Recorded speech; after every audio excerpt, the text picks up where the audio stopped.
Good morning, everybody. Apologies for the delay today. We had slight technical problem. So welcome to the Planning and Placemaking Committee of the 13th of December 2023. My name's Ian Massey, Councillor Ian Massey, and I'm the convener of this committee. And I'll introduce the top table to you. From my far left is Councillor Grant Stewart, my vice convener, Miss Jessica Gill, committee officer, and Mr Jeff Fogg, legal manager. And on my right is Mr Christian Smith, development management and building standards service manager, and Mr Sean Panton, team leader, major developments. The usual housekeeping is this is a hybrid meeting. Members joining virtually are reminded that if you leave the meeting during consideration of any application and you are unable to participate or vote on that item when you return to the meeting. This also means that if a member loses their internet connection during consideration of any item, they should not vote on that item. Please advise the clerk via the meeting chat that you're leaving the meeting, or if you have lost connection and are therefore unable to vote on that item. And whilst we are operating as a hybrid meeting for the proceedings today, can I remind councillors and officers to use the chat box to attract my attention. Q for questions, C for comment. Being mindful of the volume of business on today's agenda, comfort breaks and a lunch hour will be taken. I will now ask the clerk to confirm any apologies and attendance of those in the chamber and online. Thank you, convener. We have apologies from Councillor Reid. We have 3 members online. I'll ask to confirm they're present, please. Councillor Harvey. Present. Councillor James. Good morning, Jess. Yeah, I'm here. And Councillor Leishman. Good morning. Thank you. All other members are present in the chambers, convener. Thank you. We now move on to item 2, which is declarations of interest. Do we have any declarations of interest?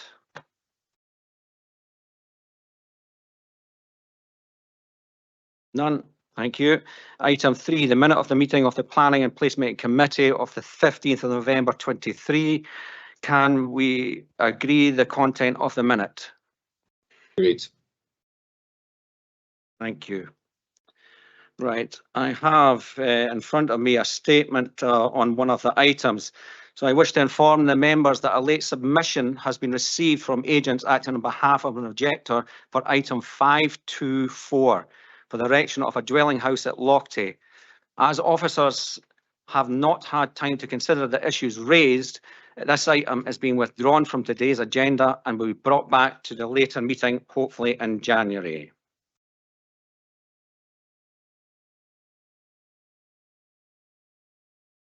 Thank you. Deputations, item 4. Can I ask the committee if they agree to hear deputations on items 511, 512, 513, 521, 522, 525, 526 and 527?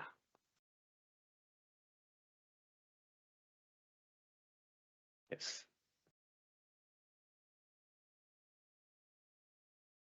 Committee, under Standing Order 2.8, I propose that the committee suspend standing orders in relation to the deputations protocol for today's items of business due to the volume of business to be heard and the volume of deputations requests received. I propose that deputations are permitted 5 minutes to speak, with deputations made up of 2 people being permitted 5 minutes each. I will now pass over to the clerk for a vote.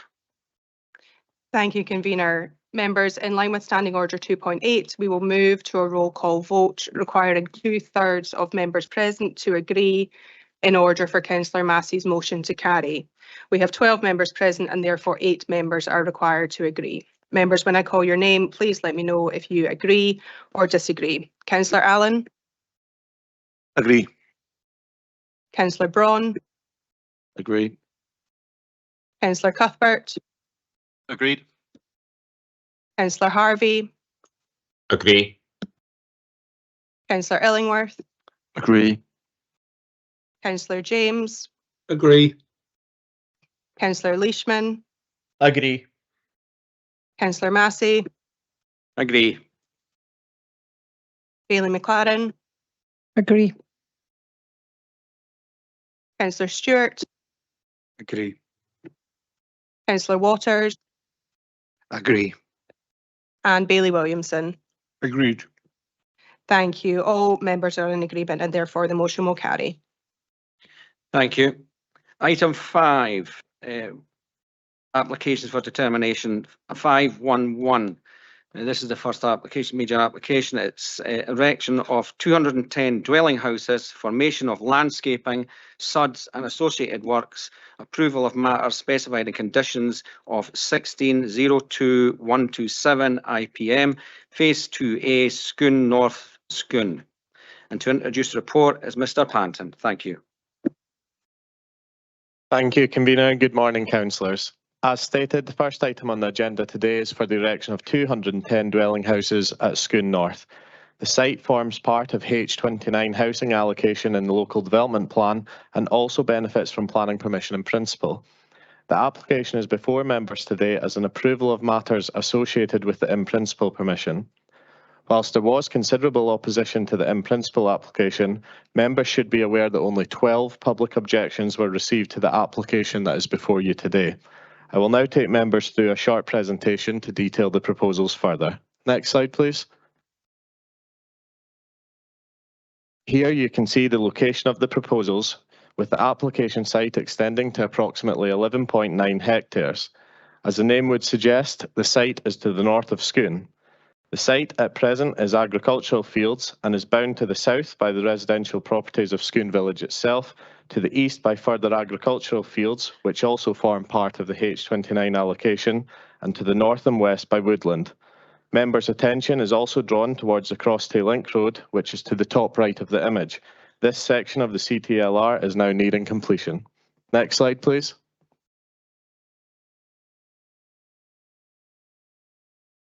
This plan is an extract from our local development plan showing the extent of the H29 housing allocation in Scone.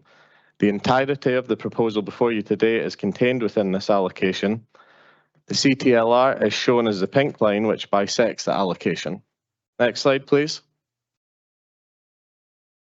We now move to the extent of the planning permission that was granted in principle.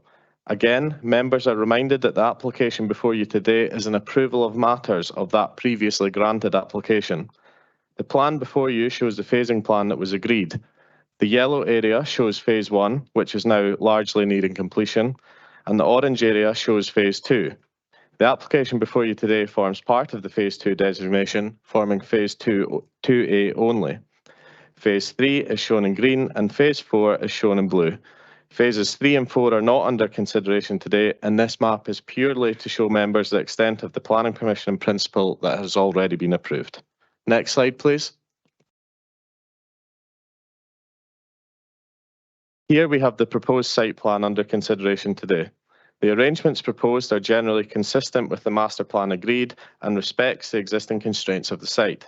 Members' attention is drawn towards the 2 SUDS basins and the SUD pond to the southern boundaries of the site. Please note that these basins and ponds are additional to the ones already constructed as part of phase 1. Both SEPA and the Council Structures and Flooding team are content with the flooding and drainage arrangements proposed. Next slide, please. Here we have a more detailed site plan. The area highlighted in blue is where the affordable housing units are to be located.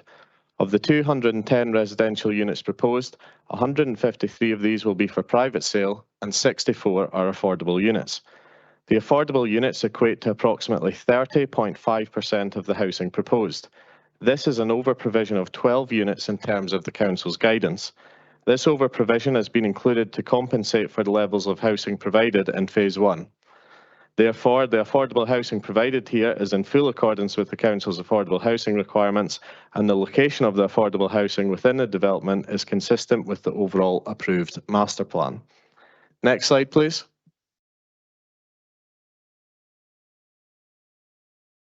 This plan shows a typical elevation of the units proposed.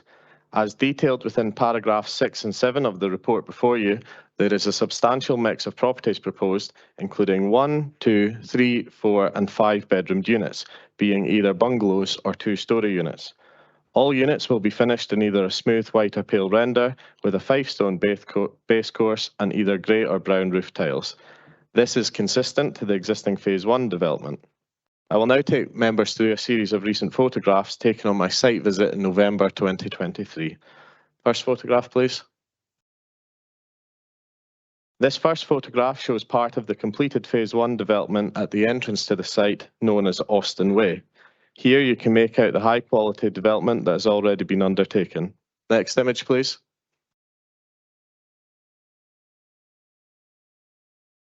Again, this photograph shows part of the completed Phase 1 development.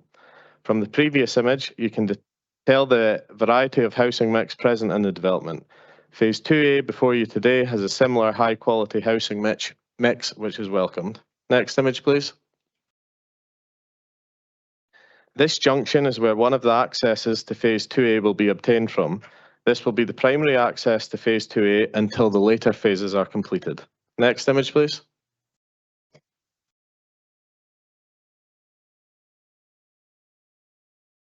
This photograph shows the area to be developed as part of the application. As seen, there is a slightly rising topography and the site is relatively well contained. The path in the image is a diverted core path, which has been accounted for in detailed design and will not be compromised. Next image, please. This image moves slightly left of the last photograph and looks north over the designated site. This area is the approximate location of where the 64 affordable units will be located.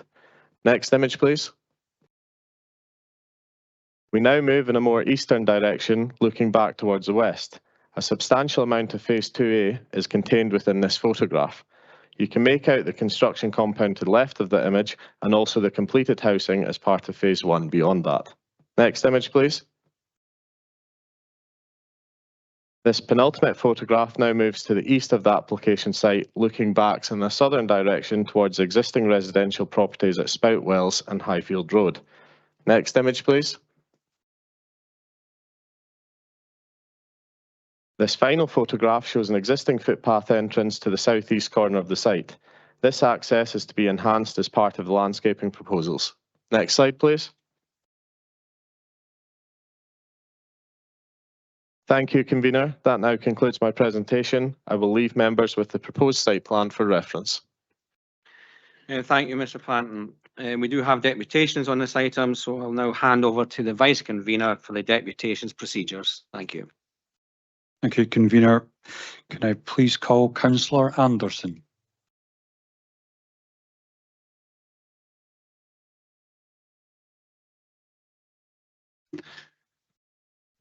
Councillor Anderson, you're very familiar with the process, but remember it's 5 minutes and I'll give you a prompt after 4 minutes. In your own time, I'll start the clock when you're ready. Good morning, fellow councillors. First time on here, but I was going to say, I'm glad that it's been left up, that plan's been left up, because I'm going to speak basically on the problems at the eastern end of this development. As I say, it has planning permission, but it's the variations on drainage and everything else that one is particularly concerned with, and the concern about flooding. This problem has been occurring for the past 10, 12 years in the area of the eastern area. I'm not sure if I can reach up to the problem, but it's really seen out of the bend. I can't get up. I don't have a pointer to get up. It's really at the end of Highfield Road, to the north of that. The field, which will be part of 3, the next phase of it, according to Fairhurst Partners, who were civil engineers who were involved in Crossday Link Road work, have identified a problem in that field, and the water coming from that area is spreading to the north, spreading down to Highfield Road through the various properties at the eastern end of it. There's one property which is oak trees in the garden which are dying off because the diversion of this volume of water coming through from the field to the east is running underneath these trees, strip the earth away, and they're in the process of dying. I say the Arboretum report on these trees is pretty drastic, and this is the water that's coming from the eastern area. What I am proposing is that we delay approval of this the final adjustments till we get this drainage problem properly looked at. Fairhouse and Partners have given us reports, and Stevens have not quite accepted it. But it needs further investigation before we give approval to it. The water comes round Highfield Cottage, round the back of there, and proceeds down through the site. And even Houses and Spoutwells Drive have problems of water coming up from underground. And some of the layers of the structure of the property, it's quite seriously affecting them. The other, I say that's one, if they defer to do proper investigation work of that drainage, that water would flow down right through the development, and it's just containing it and getting it in line. My other problem with the development is on the landscaping, trees, footpaths, and other paths.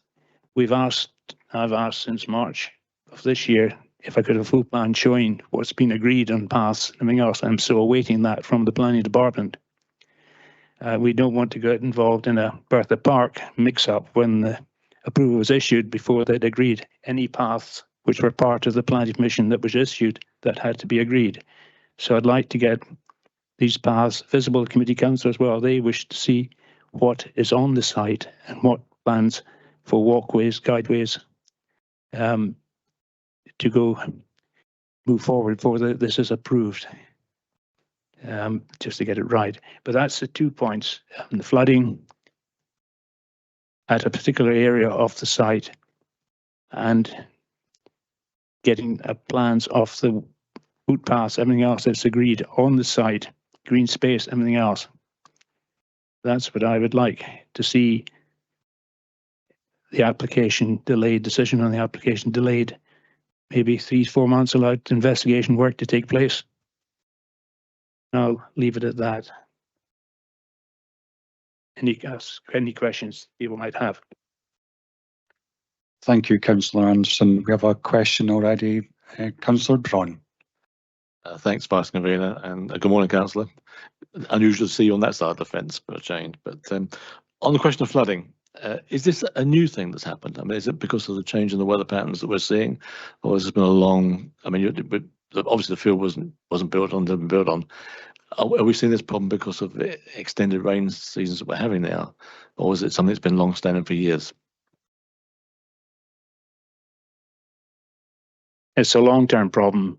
I, in another essence, was involved in digging drains in that area that I'm questioning back 14, 15 years ago. It's a long-term problem, and it hasn't really exaggerated over the last while. The water's still coming on Highfield Road. That's been on go for a little time.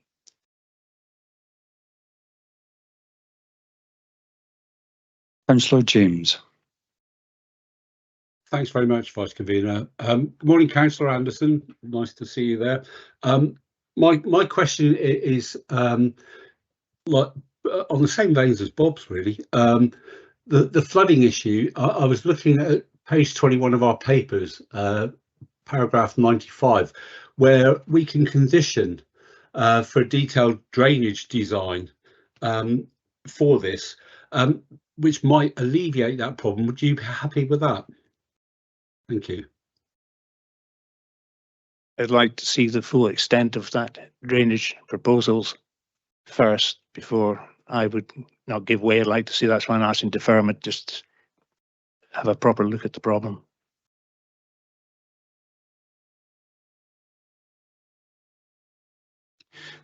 Councillor Cuthbert. Thank you, Vice Convener. Good morning. Do you think the creation of the Suds Pond and the Suds Basin will actually help the situation in terms of the drainage will be going into that? So in this phase, it actually might make it better than it was historically? It's somewhere to put the water. Presently, the water is running through the end of Highfield Road, south through the development, coming through gardens, etc., and properties prior to that. So proper investigation would highlight that problem and get it directed to the sides. That's where it's the obvious place to put it, down through the scheme.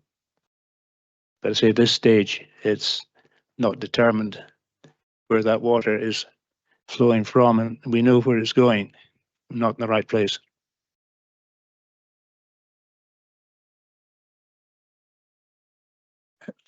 There appears to be no further questions. Oh, sorry, Bailey McLaren, come in there. Thank you. Just a very quick question, Councillor Anderson. Would you consider this issue with water running off the field possibly due to a lack of the field drainage system being blocked, a lack of investment in a field drainage system, and therefore when construction takes place, that will be alleviated because field drainage does require investment and maintenance, and if it hasn't been attended to, that is generally what can happen. The water, according to Fairhurst, is coming from, it could be 5-6 miles away underground and appearing in the next field adjacent to this application. And it's been diverted. Some of it goes down, I gather, down the Barrel Drain, and others comes along the back as properties or through properties on the Highfield Road to the west, where I say the oaks have been undermined. I've been up there with my little wires and things, checking the routes of water through the development, or at the end of the development. And it's quite obvious they cross very quickly when, I'm not sure if I've got the power, but the person with me, the same thing happened. So it's not me having a fate towards divining whatever. So there is a lot of investigation needed at that end. It may, some will be coming from surface drainage, some from agricultural drainage that's not being maintained properly. But the amount of water we have found in that area is greatly in excess of what is coming on the surface and what is known underground.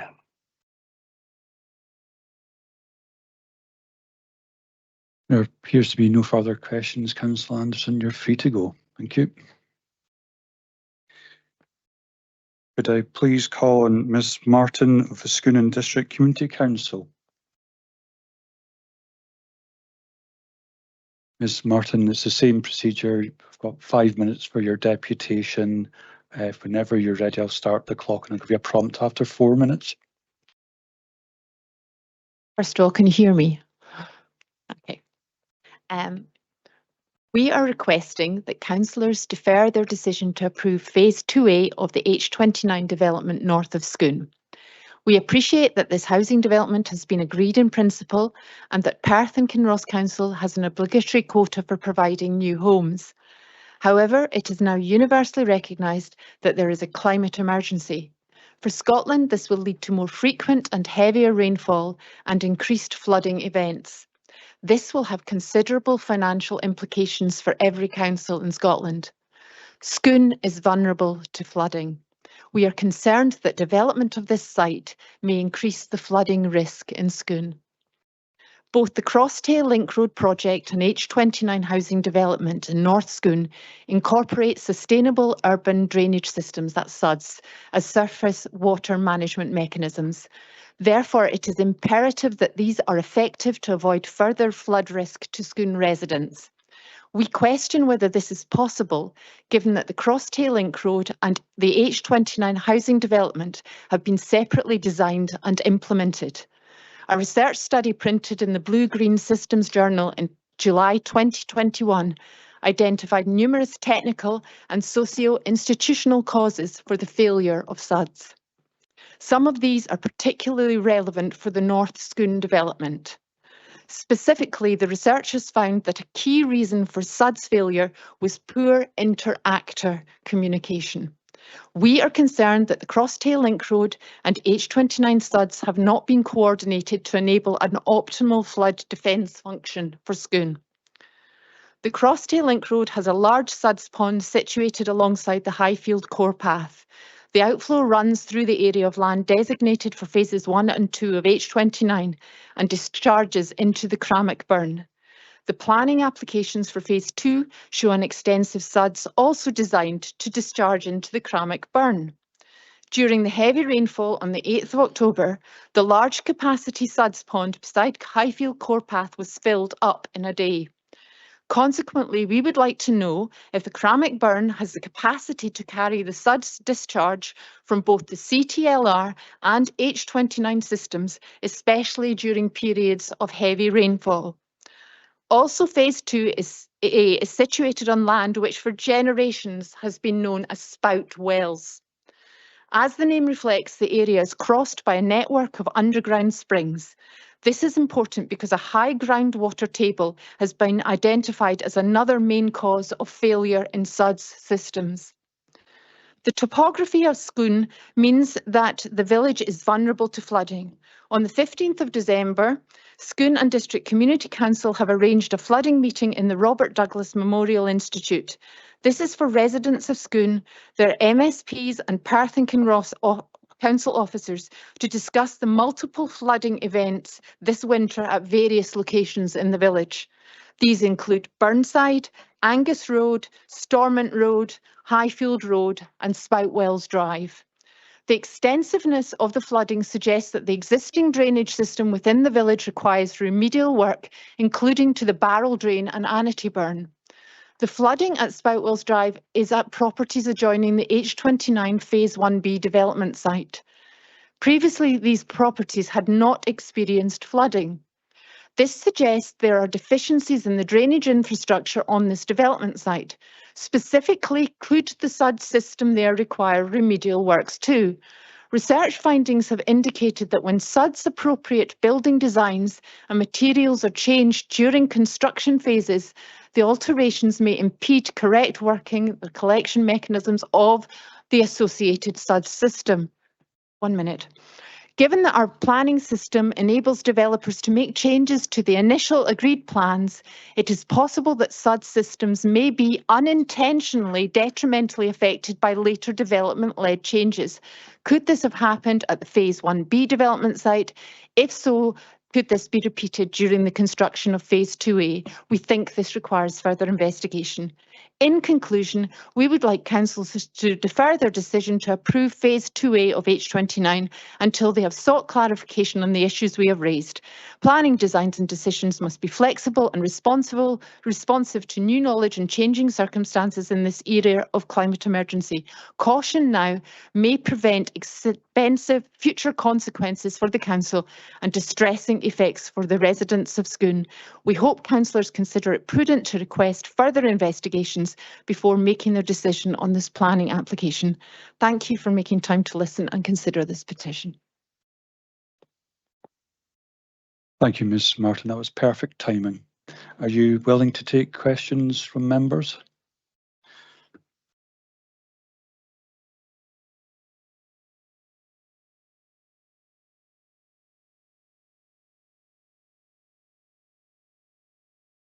Councillor Braun.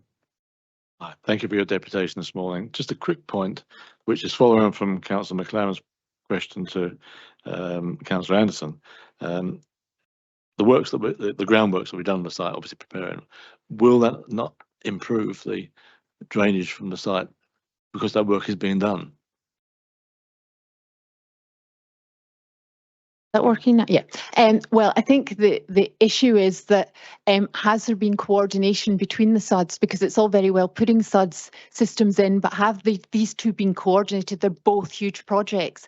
Are they going to make the system worse? They're both going down to the same burn, and that's our concern, that there's not been maybe a coordination, and that's what we want investigated because of the issues with the other drainage in the village. You know, we don't want a cumulative effect. So. Thank you. I'm sure there are questions that come up later on. Thank you. Councillor Allen. Morning. Thank you for your deputation. I clearly understand your concerns. I've got those. You made them very clear abundantly, so well done on that. In our paperwork, it suggests that a condition should be included that requires the submission of a full detailed drainage design for further written agreement of PKC prior to the commencement of the proposed development. That doesn't fit well with you, obviously. Can you help me understand why? Of course I can, yeah. So what the officers are recommending is that a condition should be included that requires the submission of the full detailed drainage design for further written agreement of PKC prior to commencement of the proposed development. Sorry. Well, what I said about 1B was that we have existing flooding issues with a development site, and we are wondering whether there are issues with that SUDS and that requires investigation before you go ahead, and the potentially same difficulties arise in A2 and 2A, sorry, and also have some sort of communication with the massive SUD system that's been set up as well for the CTLR.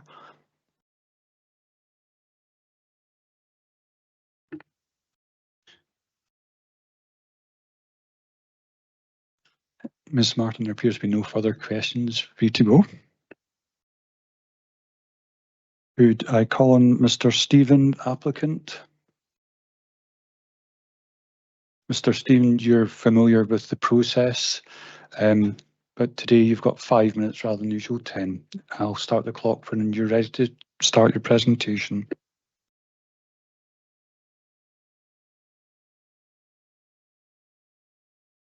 Thank you. Morning, my name is John Stephen. I'm the Managing Director of A&J Stephen Limited. I would like to start by thanking the convener for giving me the opportunity to address you.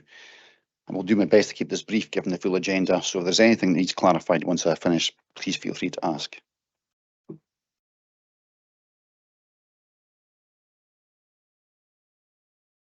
Yes, the Community Council have asserted, based on their interpretation by their own admission of Google Earth, that there are 6 springs on the site.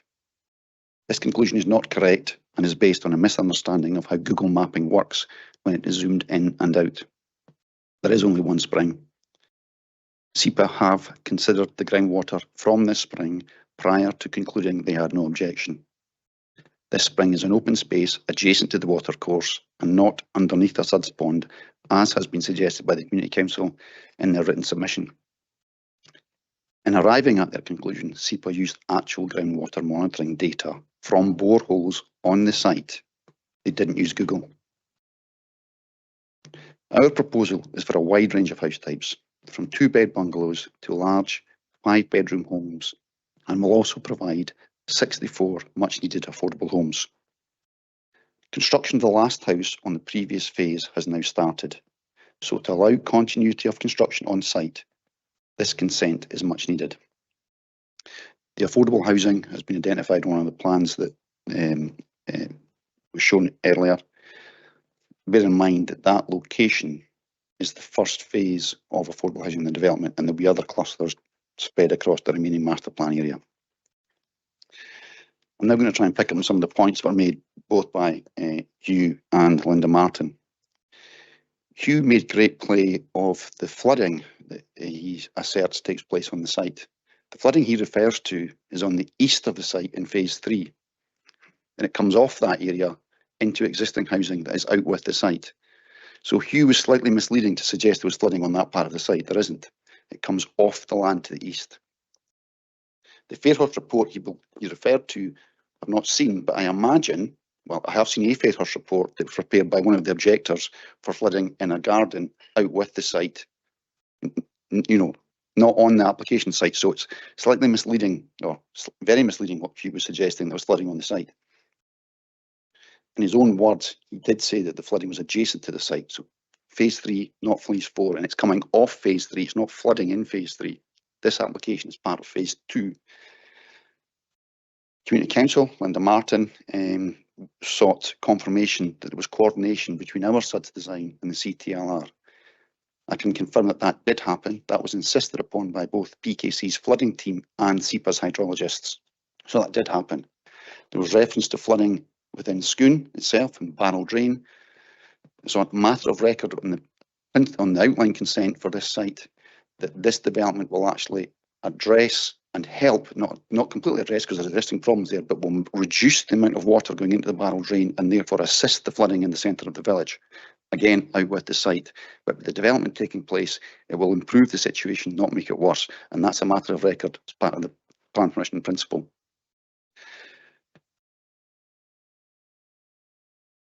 don't think there was anything else.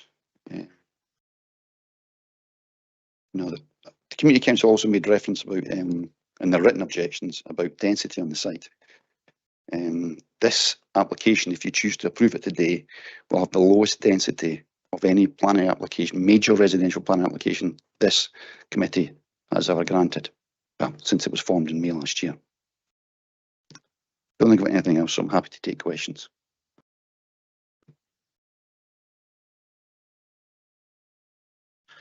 Thank you, Mr. Stephen. We'll give it a second. Oh, here we go. Councillor Cuthbert. Thank you, Vice Convener. Thank you, Mr. Stephen, for your presentation. I'm just curious, the Crannock burn was mentioned, and it would appear everybody's discharging into it. Do you think there's enough capacity within that Crannock burn to take all the outflows, not just from this site, but presumably the next phase as well? Yes is the answer, and I base that assertion on work that we have done through our consulting engineers who have assessed all of this development and the outflows from the CTLR and the Suds Pond adjacent to the new Highfield roundabout that the Community Council referred to in their presentation. So yes is the answer, but that's not me as a Managing Director of NJ Stevens saying that. That's qualified hydrologists and engineers that have made that conclusion. And Perth and North Council's flood team and indeed SEPA have agreed with that position. Councillor Harvey. Thank you, Vice Convener. Thank you, Mr. Stevens, for your presentation. Just a quick confirmation of something you just said there. So the SEPA assessment of flooding from both the CTLR and your new Suds Pond has been considered within the flooding plan. It's something that happens simultaneously. Is that correct? Yes. In fact, during the processing of this application, NPF4, the new National Planning Policy Framework, was adopted on February 13th. That changed the criteria that flooding has to be designed to, or flood measures have to be designed to. So we had to revise our proposals to make them, if you like, more robust to address climate change issues that have been brought about as a result of that new legislation. Okay, thanks very much. Councillor Braun. Thanks. I've got a couple of questions, but I'll split if somebody else comes in behind me. It's to do with drainage again, I'm sorry. One of the points brought up was the fact that obviously weather patterns are changing as more rain. It's not in the papers, but it may have been in the newspaper I read it, that you've done some more mitigation measures to handle the extra water coming through. If I'm right, could you just talk us through how you're going to do that, please? Yeah, I'm not decrying the press, but some of that story was slightly inaccurate, unusually. There were changes during the application that stem from the introduction of NPF4 to, if you like, make the measures more robust. NPF4 changed the definition of a functional floodplain, and the designs of the SUD and indeed the layout adjusted slightly to address those climate change induced changes, if you like.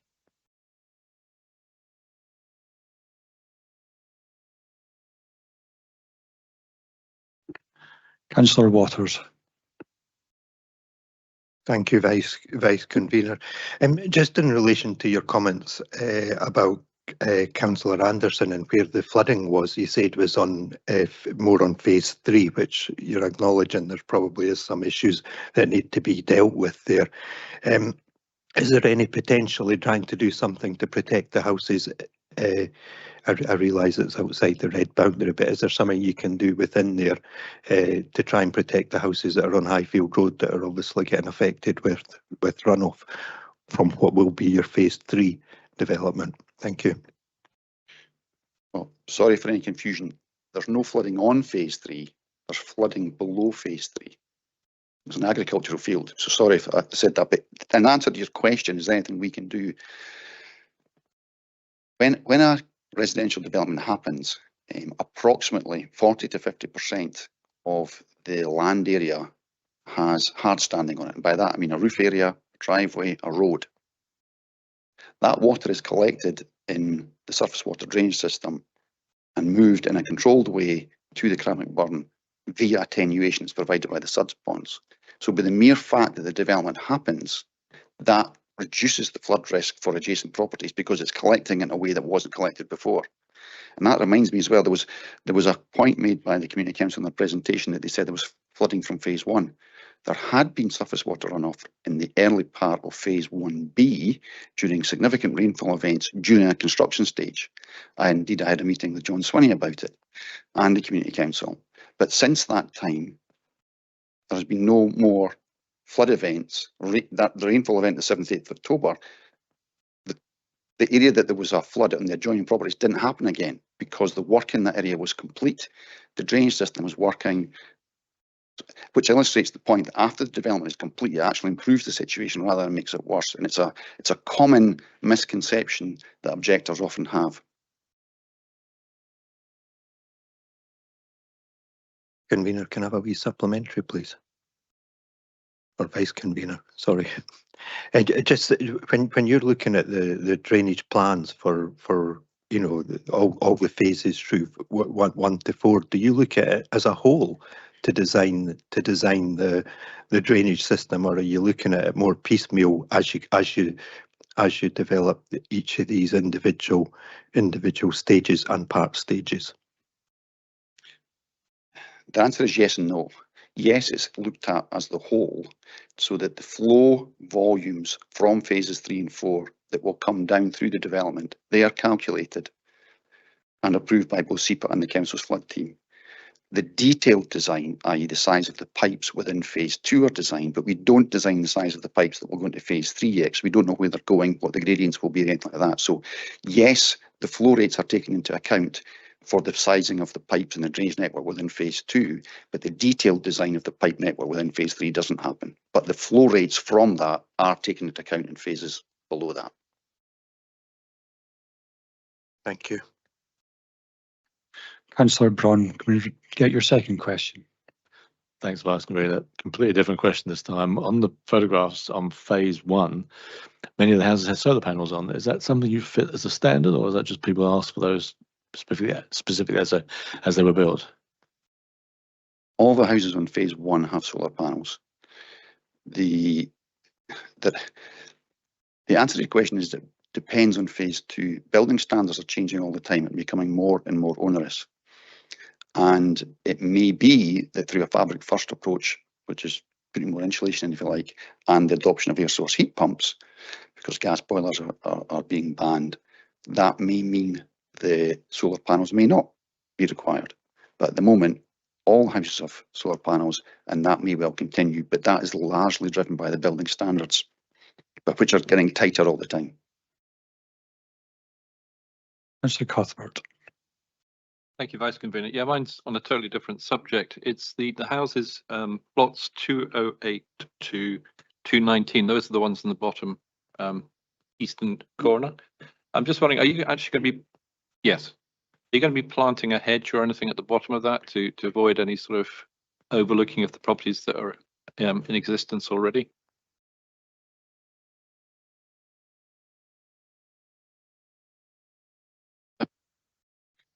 Yeah, those houses you're referring to don't actually directly abut the existing properties. What would normally happen would be a timber screen fence at the bottom of the garden. But there is a significant distance between the existing properties and those houses there. If a resident wants to put hedging, clearly they could, yes. Bailey Williamson. Thank you, Vice Convener. My question is about the drainage reports. And it seems like most of the drains are all designed for the collection of surface water rather than subsurface, or controlling the water table within the site. Is that correct? Or Yes, none of the surface water pipes that we put in collect or directly collect groundwater. There was an extensive groundwater monitoring regime that took place over many months. In fact, it was over a year, where the groundwater levels were monitored in the boreholes. So there in arriving at their conclusions, both SEPA and Perth Council's flood team have looked at the data and can confirm or content that there is no issue from groundwater on the site that requires to be addressed via our pipes. The groundwater spring that's there discharges directly to the Crannock burn.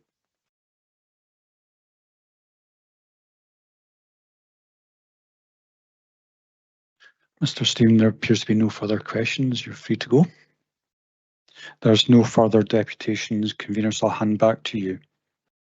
Thank you. Members, can I ask you, have you any questions for officers?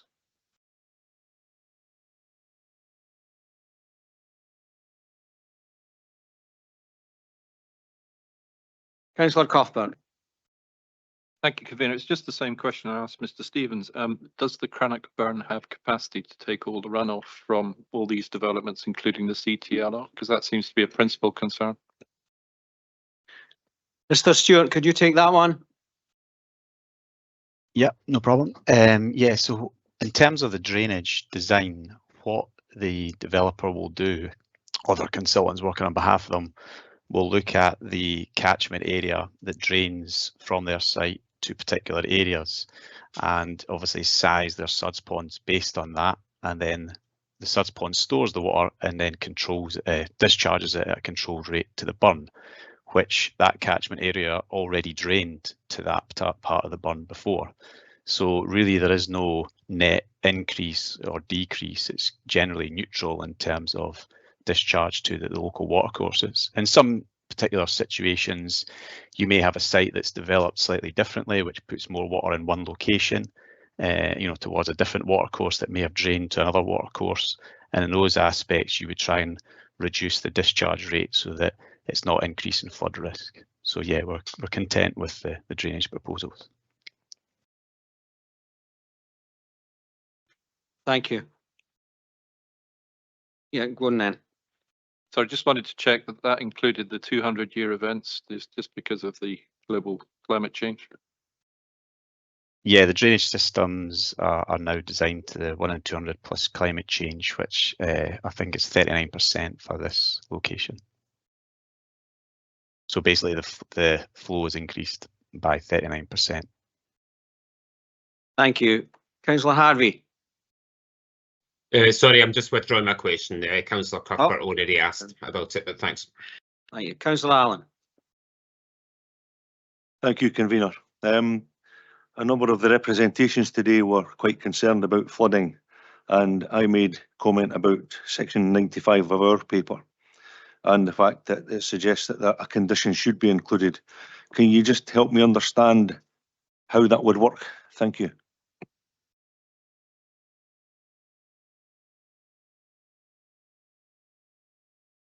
So is that a question for me?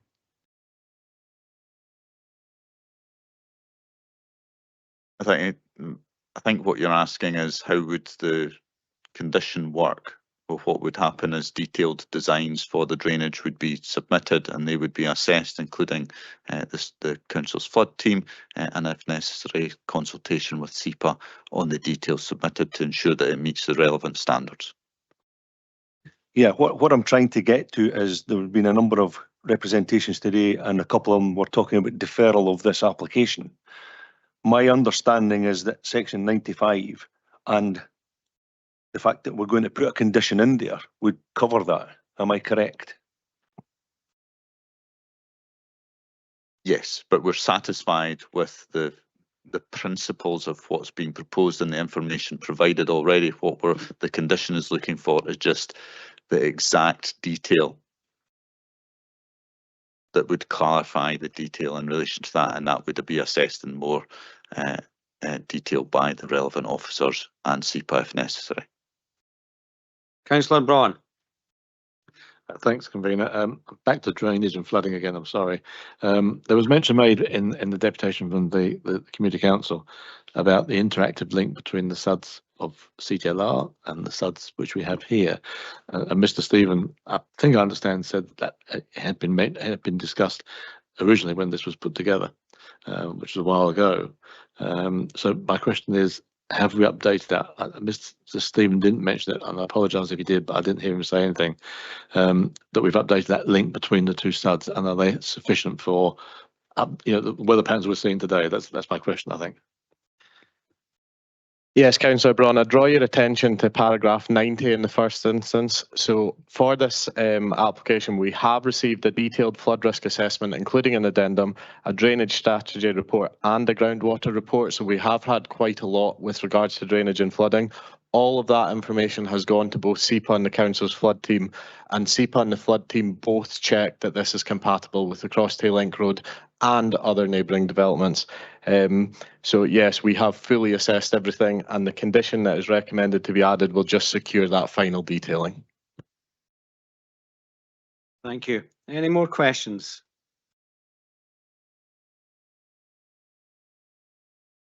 No more questions forthcoming. So I'll propose a motion to grant permission in line with the recommendations contained in the report of handling. And if I can have a seconder.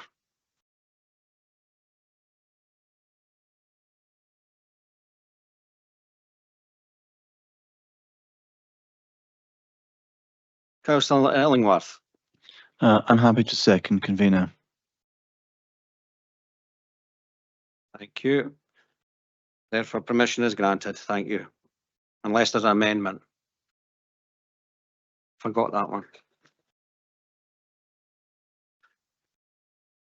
Okay, permission is granted. Thank you.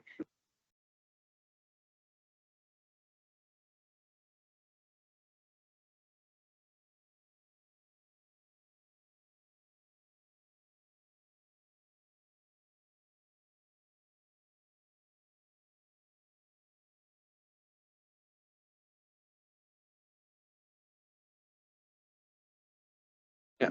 We'll have a 5-minute break, committee. Thank you.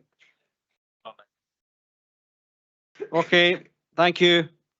So we might move on to the next application, 512, which is a mixed-use development comprising spa and leisure facility, including ancillary food and drink, holiday accommodation, including lodges, luxury units and timeshare vacation ownership, properties, extensions to hotel central delivery hub for deliveries, staff facilities and relocated greenkeeping services, outdoor pursuits, small-scale residential conversion of existing greenkeepers compound and associated works, including photovoltaic array servicing access, drainage and landscaping, Murray's Hall House Hotel, Murray's Hall, Perth. And to introduce the report is Mr. Panton. Thank you. Thank you, convener. We now move on to a mixed-use development at Murray's Hall, Perth. Members are reminded that this application is in principle only, and detailed designs and approval of matters will be arrived at through future applications. I will now take members through a short presentation to detail the proposals further. Next slide, please. Thank you. Here we have the location of the site, which is located within the Perth Greenbelt. The site is to the east of Scone on Murray's Hall Road, and the Murray's Hall estate currently comprises a country house hotel, 2 golf courses, a driving range, self-catering lodges, existing residential housing and staff accommodation. There are several core paths which go through the site which are well used by the local community. Conditional control and detailed applications will ensure that these core paths are not compromised. Next slide, please.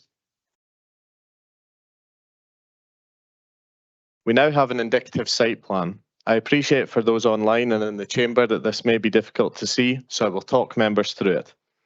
Number 1 on the plan is the existing hotel. Number 2 is the area where the proposed hotel extension and luxury cabins will be located.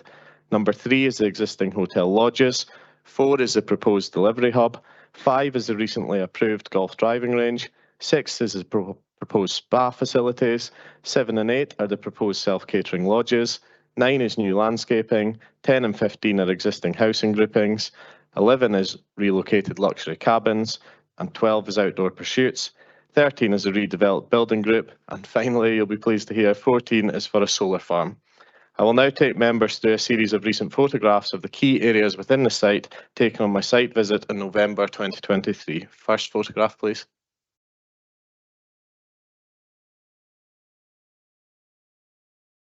So this first image shows the existing entrance to the Murray's Hall estate. The indicative master plan seeks to retain this as the main entrance. Next image, please.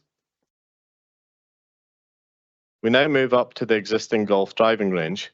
Note that planning permission has already been granted in July 2022 for a new driving range on the Murray's Hall estate, and this is not under consideration today. The area on this photograph is shown as Area 7 of the previous indicative site plan and is where proposed vacation ownership and self-catering lodges are proposed, along with enhanced landscaping. The yellow arrow shows the village of Scone and the pink arrow shows the teeing off shelter.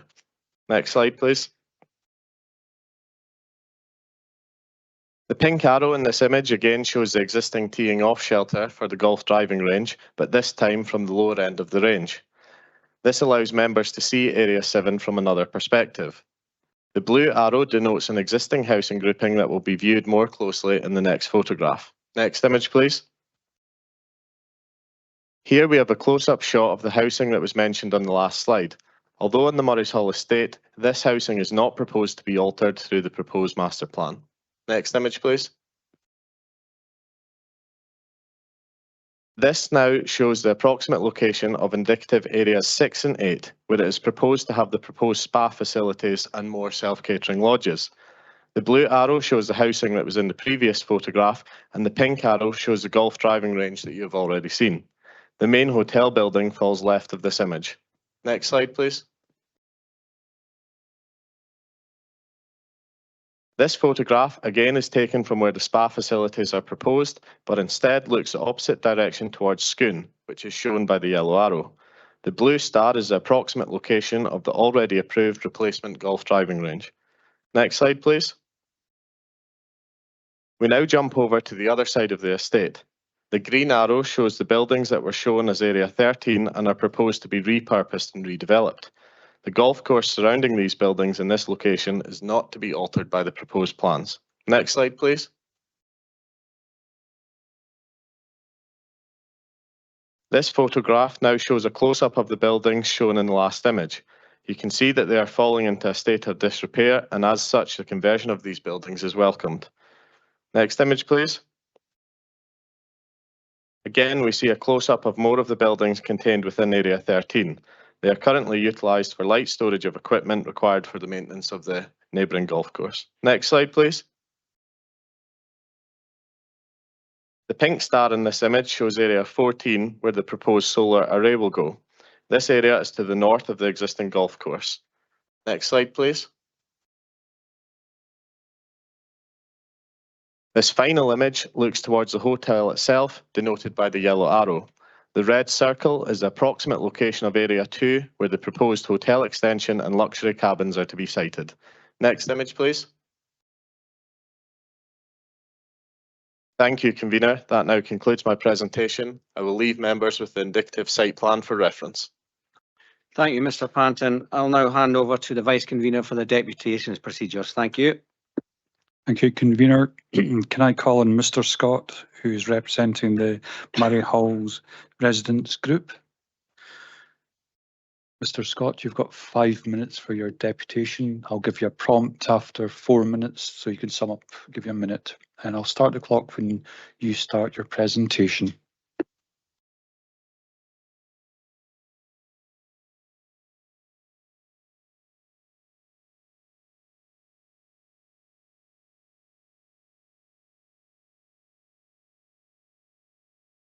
Good morning. My name is Derek Scott. I'm appearing today as a planning consultant to residents of various properties in and around the Murray's Hall estate. I assume that you've all been to the site and will be familiar with the proposals.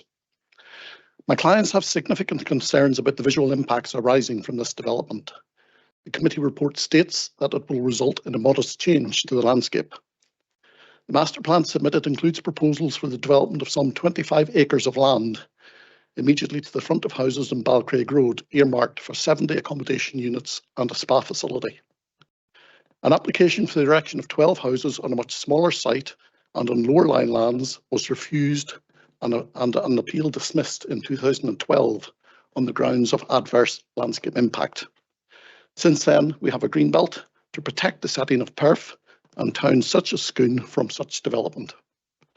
I do not agree with the suggestion that the visual impacts arising will be modest, nor that they can, as claimed, be mitigated by planting some trees. Our clients have concerns about the proposed development, the proposed realignment of one of the core paths, and which is the subject of a separate but as yet undetermined application. The realignment of that core path is an integral element of the overall proposal and should also have been considered at today's meeting. The proposal will have a significant impact on the use of the path as a bridleway by local horse riders whose enjoyment of doing so will be seriously compromised. Your road department have no objections to the proposal. However, that is qualified. A travel plan specified under the terms of Condition 6 requires measures to be put in place to encourage walking, cycling and public transport in an attempt to address the site's unsustainable location. Consultation response cites as critical the need to improve pedestrian access to local amenities in Scone. The applicants have admitted that this will not be possible. Condition 13 seeks to address the applicant's failure to survey mature trees for the presence of bats, a protected species, by requiring such a survey to be undertaken retrospectively. You cannot impose a condition on a planning permission of any nature requiring the submission of a bat survey. They must be undertaken up front prior to the determination of the application, as noted by your council's biodiversity officer and indeed the applicant's ecologist. The committee report refers to the benefits arising from the proposals. In my opinion, insufficient evidence has been submitted to demonstrate that the proposals are economically viable and can be completed on time, within budget, and deliver the benefits claimed. Might we be faced with a partially completed development and an application in the future for an element of enabling development to help complete it? The proposals are based on an indicative master plan. Your planning department has suggested on the back of that master plan that the application should be granted planning permission. However, Condition 2 states that the master plan is not approved and Condition 3 requires another one to be submitted. There follows another twist as Condition 17 sets out requirements for the development of areas 2, 8 and 11 as identified in the master plan, even though it is not being approved. Are you absolutely sure that you know what you're being recommended to grant planning permission for today? Conditions 8, 9 and 10 require the proposals to be in accordance with your council's guidance on developer contributions. The use of such conditions is contrary to the terms of Scottish Government Circular 4, 1998, which states that it is ultra vires to impose a condition in a planning permission requiring an applicant to enter into an agreement. Finally, Condition 26 requires the development to be used solely for holiday accommodation and not be occupied as a sole or main residence of any occupant. That condition fails to impose any controls on the length of occupancy, nor does it prevent any units being sold off for private use. That means that they could be used as second homes and still be compliant with the condition recommended. This application is a significant development proposal and it could bring some tourism benefits. However, that would be at the expense of a catastrophic impact on the landscape, contrary to Greenbelt objectives, an increase in unsustainable traffic movements, an adverse impact on existing businesses in the city centre, and the destruction of a core path and bridleway. The applicants can, in the event of a refusal, lodge an appeal with the Scottish Government. Our clients, your constituents, have no such right, with the only option available to them coming in the form of a legal challenge through judicial review proceedings. That is not a route they would wish to go down. I have not mentioned any policies from MPF4 or your local development plan, which I consider the proposal. One sentence, sir. Thank you.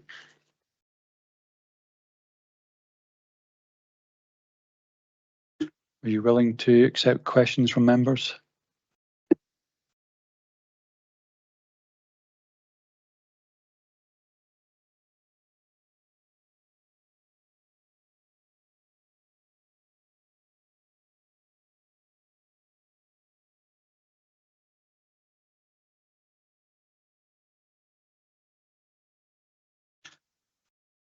There appears to be no questions coming in, so you're free to go.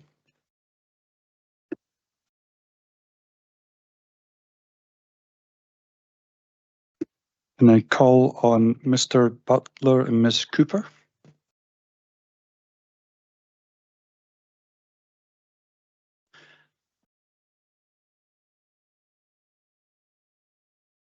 You're aware that you get 5 minutes each rather than 10 minutes, if that makes sense.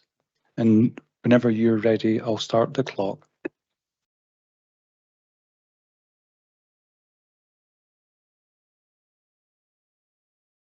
Thank you for the opportunity to address the committee. I'm going to focus on biodiversity. But before I do, I want to mention flooding, since that's been discussed earlier in the meeting. Much of the surface water coming down from Murray's Hall Greenbelt runs into the Annetty Burn. You've heard all about the Scone flooding vulnerability. So all I will say on this is that Scone residents are horrified at the prospect of significant further development on historic Greenbelt, with its natural drainage being converted to a sprawling built environment, compounding Scone's flooding. On biodiversity. The planning application itself says the current environment is quiet and interrupted only by birdsong. And I suggest this is exactly what attracts visitors. Of the 217 objections, over 2/3 raised concerns about significant adverse impact on wildlife, woodland, and climate change. And why are people so concerned about biodiversity? The trees. The Woodland Trust have objected to this development based on the direct loss of well-established woodland. They object because of the increased intensification of human activity and recreational disturbance, resulting in deterioration for trees. Particularly true for the woodland area adjacent to the proposed glamping shacks and being used for zip wire, high rope wires. Why are people concerned? Because of the protected species. Bats, badgers, red squirrels, water voles, pine martens. Red-listed bird species such as the rare grasshopper warbler, yellowhammer, and tree sparrow. This huge proposed development will disturb and displace these birds and animals, disrupting their habitats and breeding patterns. The destruction of habitats due to construction will force wildlife to migrate or to perish. No red squirrel will remain in its dray and raise a family next to a party glamping shack. No pine marten will stay in its breeding nest, surrounded by noise and zip wires. An application of this size should take seriously the impact on biodiversity. NPF 4, Policy 3 is about protecting biodiversity, reversing biodiversity loss, and says that local developments should consider, restore, and enhance biodiversity. The scale and spread of the development, covering the whole of the estate, adversely impacts on the very thing the hotel is trying to sell, the wonderful environment. Please ask the applicants to consider a development closer to the hotel building itself, in keeping with the greenbelt status of the land, and to conserve the environment and biodiversity for locals, for visitors, golfers, hotel guests, and for future generations.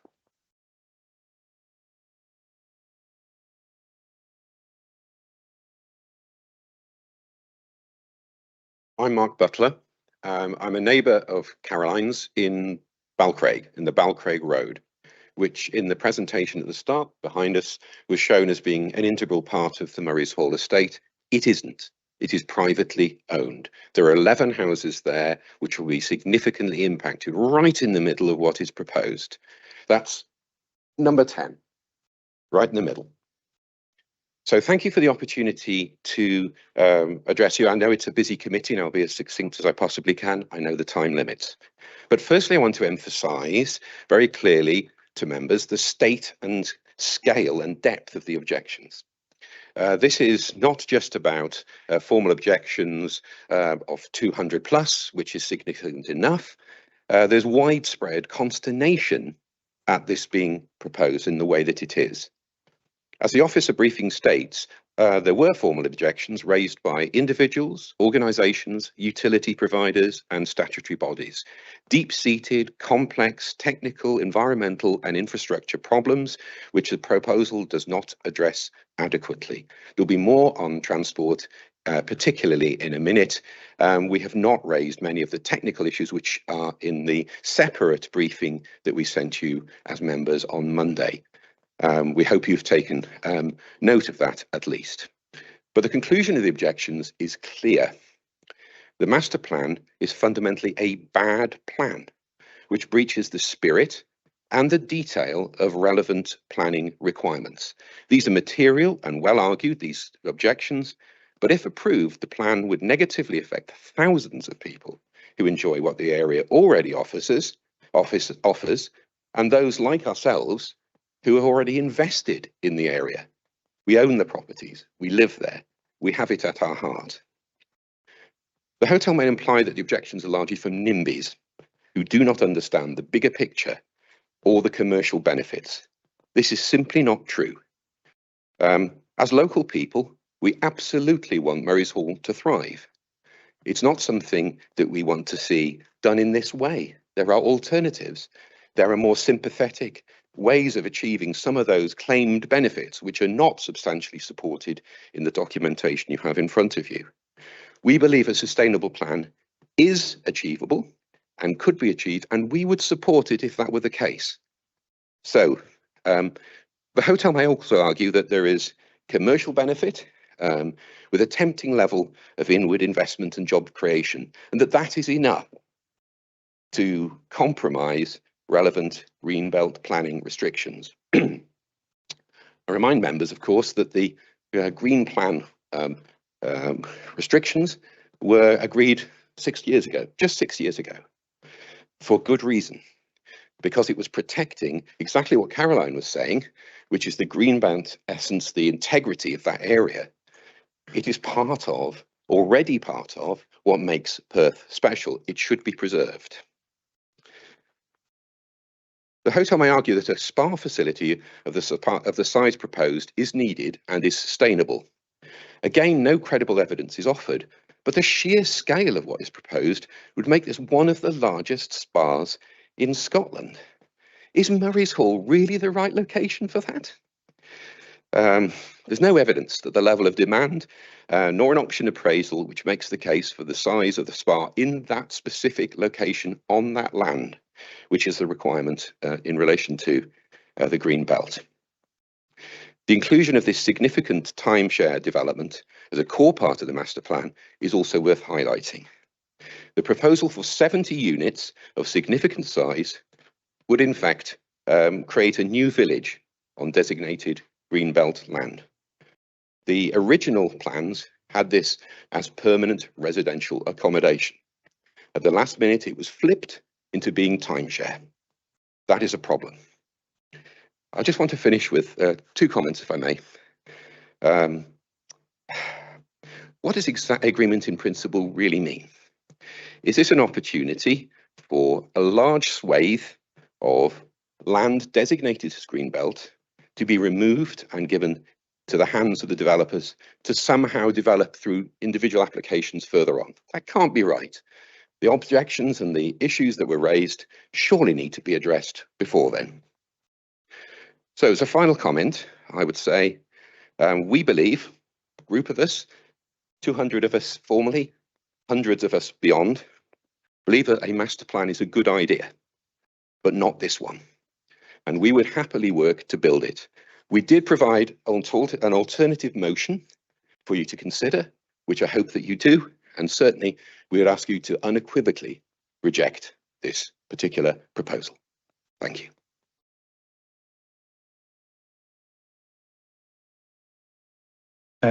Thank you, Mr. Butler and Ms. Cooper. Are you willing to accept questions from members if they would like to submit that into the chat function, please? Councillor Harvey. Thank you, Vice Convener. Thank you for your presentation. One of you mentioned about a zip line, which wasn't mentioned in the original presentation. Where is that zip line in relation to the map that we've got up in front of us at the moment? Thanks. if you could put up the map so that it's in 11 and 12. So Okay, 11. Right, between 11 and 12. Okay, where 11 and 12 is. Right, okay. Okay, I know the area. Right, okay. I'd never noticed it there before, actually. Okay, thank you. Councillor Cuthbert. Thank you, Vice Convener. Thank you, Mr. Butler, Ms. Scooper, for your presentation. In terms of the red listed species, can you indicate roughly, I don't want to know exactly, but roughly which areas they're in? The pine martens are, you see 10 up to 12. That's where well, we see them on our doorbell cameras. So I assume that they're living somewhere very near there. The red squirrels are, they've been spotted 7, 8, 9, 10, 11, and further along the Balcraig Road. Just as examples, there's an application called iSeek that actually provides the detailed location of these, and they have been frequently, all of these have been frequently spotted. There are no further questions. You're free to go. Thank you. Oh, sorry, we've had a late submission. Councillor Brown. Sorry, Vice Convener, it's slow coming through. Just a very quick question on one of the points you made. Again, to the zip wire, you mentioned that other squirrels and pine martens were pushed away. Would you not agree that nature comes back? When the work is done, they will come back into that area. They don't just disappear, they come back.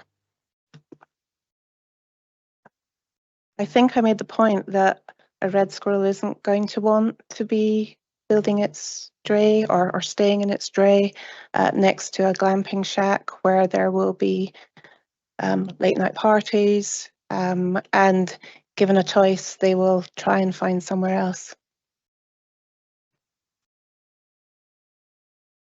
And just come back, sorry, I can appreciate they wouldn't want to stay next door to that sort of thing, but they will move to somewhere else in the estate. You won't lose them, is what I'm trying to say. They'll just move to another part of the estate, which is quiet. I think our concern is that whilst that is possible, the NPF4 policy 3 is actually about enhancing biodiversity, not about forcing these precious creatures to look elsewhere. There appears to be no further questions. Are you free to go? Would I call on Mr. Hay and Ms. Elphinstone?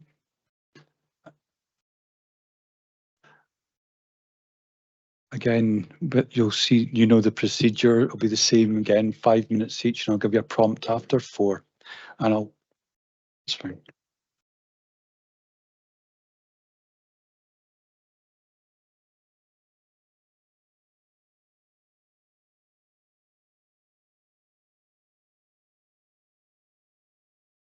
Can you hear me? Okay. Thank you for the opportunity to speak. I do so as a local resident. The proposal today should not be approved. It is undeliverable given multiple contraventions of LDP2 and NPF4. It is also undeliverable as local infrastructure cannot support the indicated scale of this development. The negative impacts in terms of biodiversity and flooding are significant. LDP2 states, our vision is of a Perth and Kinross, which is dynamic, attractive and effective, which protects its assets whilst welcoming population and economic growth. This recommendation today emphasises economic growth and is almost silent about protecting assets. You are asked not to approve the detail of this plan at 98.2 in your documents. It states the detail of massing, layout and design are indicative and not approved. You are essentially being asked to approve, in principle, the destruction of the green belt. My remarks will focus on traffic, green belt and some concluding thoughts. The transport element of this plan is totally unsustainable. The hotel is distant from public transport networks and can only be accessed by private cars. LDP2 60B states, the aim of all development should be to reduce travel demand by car. adding that development which would encourage reliance on the private car will only be supported where the transport assessment identifies satisfactory mechanisms for meeting sustainable transport requirements, including the implementation of a site travel plan. Although we asked, the site travel plan has not been presented. So I've estimated that Murray's Hall's proposal could easily generate 1,500 additional traffic movements a day from a tripling of the accommodation, the spa, staff traffic, etc. This will make it very difficult to meet sustainable travel plan requirements of NPF4. Without examining a travel plan, how can you make an informed decision? The existing road infrastructure is also totally inadequate for a significant increase in traffic, and our little lanes will not cope. Murray's Hall and Balcraig Road, which access the hotel, are mostly single lane with poor alignments. The verges are already in a dreadful state. The passing place mitigation proposed by Murray's Hall does not begin to address the issue. I live on Murray's Hall Road and worry about the volume of traffic through the day and the number of accidents, injurious or not. In the last 5 years, I have seen 5 cars go through the hedge or into a ditch by my house, and a dog has been killed. These near misses are a serious warning. The Green Belt was created to manage the growth of Perth and protect its stunning natural setting, including Kinnoul to Murray's Hall Hills. Status has been reaffirmed by full council. NPF4 Section 8 endorses the use of Green Belt to manage the growth around cities and stipulates that development must ensure, quote, the Green Belt is not undermined and the proposal is of an appropriate scale. Today's proposal will degrade Perth's natural setting, destroy the Green Belt, and transform the area from rural to suburban, for the worse and forever. Ironically, Murray's Hall will destroy the very beauty it markets. Its plan will lead to suburbanisation of its estate, meaning more roads for more cars to access densely packed housing. The aerial plan of lodges that you will have seen is clearly suburbanisation. Yet LDP2/8 states, all proposals will be expected to meet all of the following criteria, including B, the proposal will not result in suburbanisation of the rural area or encourage unsustainable traffic patterns. The hotel is small. Having lost money every year they have owned it, Stella's solution is dramatic expansion. Officers advised they withdraw their initial plan to invest £10 million, rejecting and enabling residential development of 50 houses. Now the plan is £63 million and 89 dwellings. The current plan may not be called residential, but physically it is a rebadged housing development and does not comply with the intent of LDP2 and NPF4. The recommendation has underplayed traffic, sustainability and green belt issues, overemphasized economic gain without examining any of the loss of value from the change of use. How can you possibly allocate resources in this way in today's world? Perth's LDP2 claims to protect our assets, and yet we are considering a poorly conceived plan. I urge you to reject the recommendation. Please save this green belt. Thank you.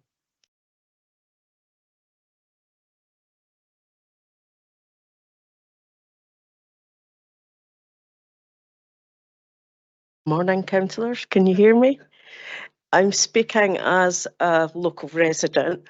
I actually live right at the tip of 12 where the outdoor activity centre is proposed.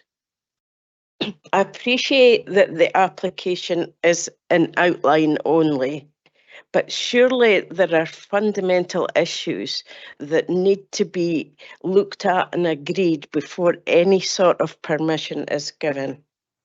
My neighbours already addressed traffic concerns, and I would just like to briefly mention noise impact concerns.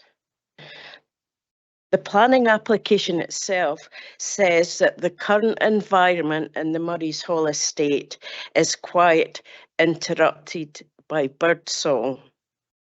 I suggest that that's exactly what visitors to the area look for. In the application, there's no evidence that any consideration has been given to the location of noise generating activities in relation to local residences.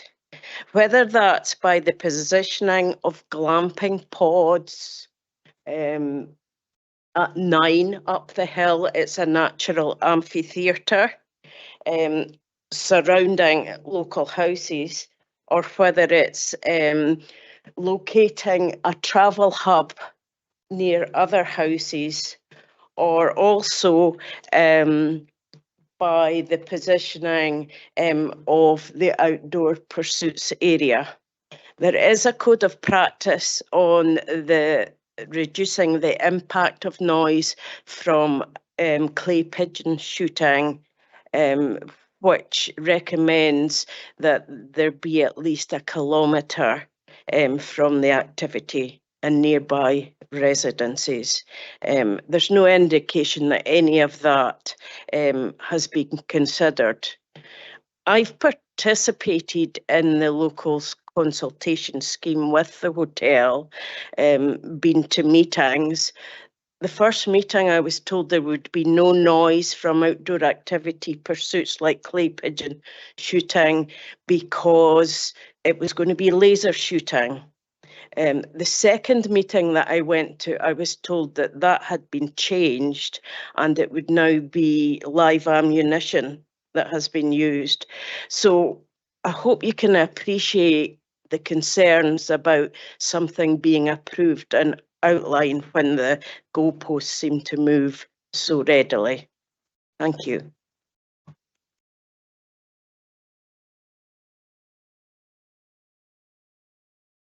Thank you, Mr. Hayman. Ms. Elphinstone, are you willing to take questions from members? Our computer systems seem to be running a bit slow, so I'll give members a chance to populate the chat.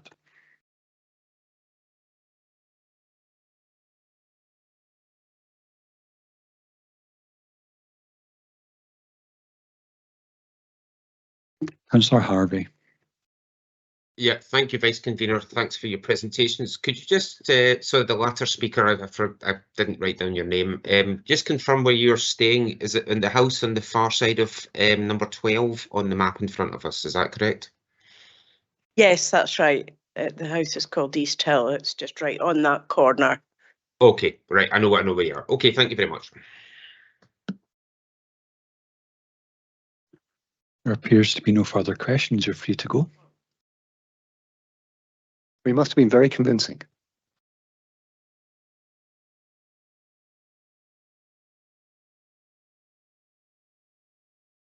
Can I call on Miss Ewing and Mr. Smith, applicants, to the paper?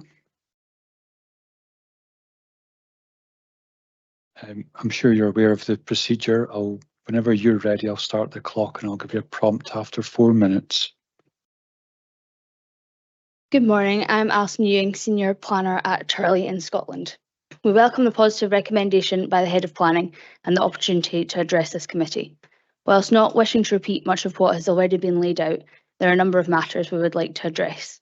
With me from the project team who will speak later is Gary Silcock, General Manager at Murray's Hall. He will speak to the project vision, economic benefits and investment opportunities and associated benefits of the scheme. We also have Rob Miller, Landscape Architect with Geddes Consultant, and Alex Nedden, Transport Planning, who will be available for any questions which you may have. It is important to note the significant efforts and time commitments on the project by all concerned, including officers. It has been a robust process in all aspects, which is accumulated in the proposals put in front of you today. The applicant supports the overall assessment of the proposed development and recommendations already put to you. Thorough engagement has genuinely and fundamentally informed the proposals in reaching this committee. Since originally proposed, the scheme has been altered to reflect comments received, and the most significant alteration has related to the removal of new build residential element, which was included within original proposals. The proposed master plan is fully policy compliant, and the principle of the uses within the Greenbelt is established. The proposals relate to the expansion of an existing business. All proposals are confined to the existing estate boundary and make effective use of existing resources by primarily focusing development on land already altered by human intervention. There is a clear presumption in favour of expansion and diversification of existing rural business in the development policy, which will deliver a significant economic benefit for the local area.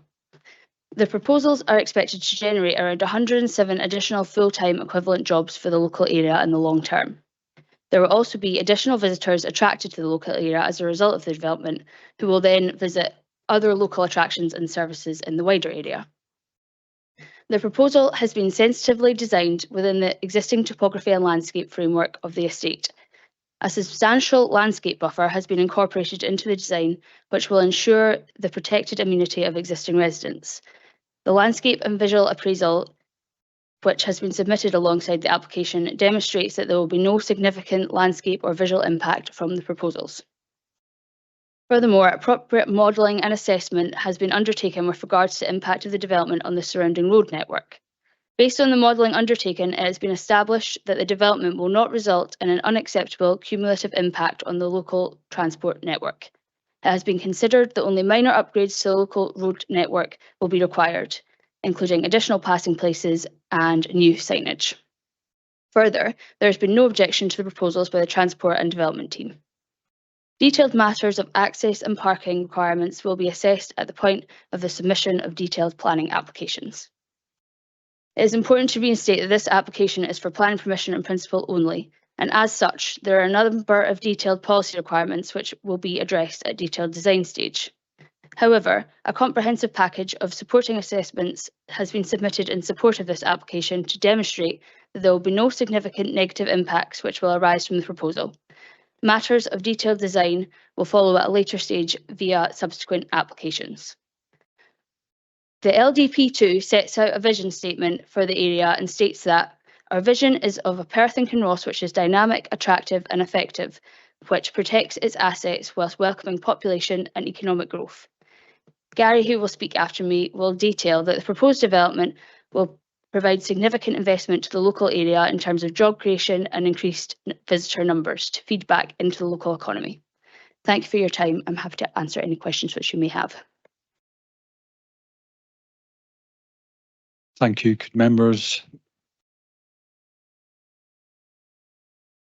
Vice Convener, Councillor Cuthbert has a point of order. Just a suggestion really, but before we move to questions on this part, if there's two more speakers coming on in defence of the application, if you like, could we do all the questions together with the other two so that we do, because they might cross over, there might be the same questions and it saves repeating questions to different people.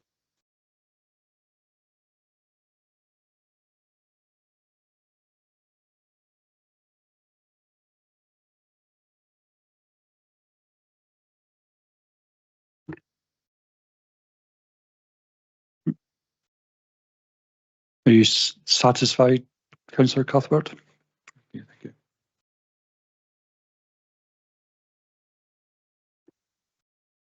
Morning. Thank you, Chair and members, for giving me this opportunity to address the Planning and Placemaking Committee. We've been examining for some time our current standing and future prospects, and it is evident we continue to face certain challenges. However, we believe through making strategic decisions, we can turn these challenges into opportunities for progress. The hotel was acquired by Stella Asset Management in 2016 with an ambition to enhance the estate for the benefit of members, hotel guests and the local community. Since then, we have invested around £5 million to elevate the standard of this historic country house and estate.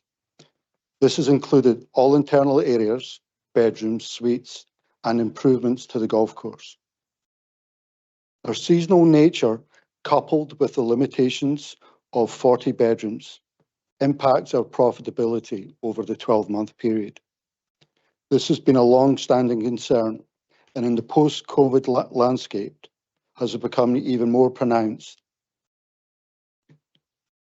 The proposals we see figure around £30 million of investment into the estate, and with an overall investment of around £169 million across Perth, Kinross and Scotland, and it could provide and support 400 jobs.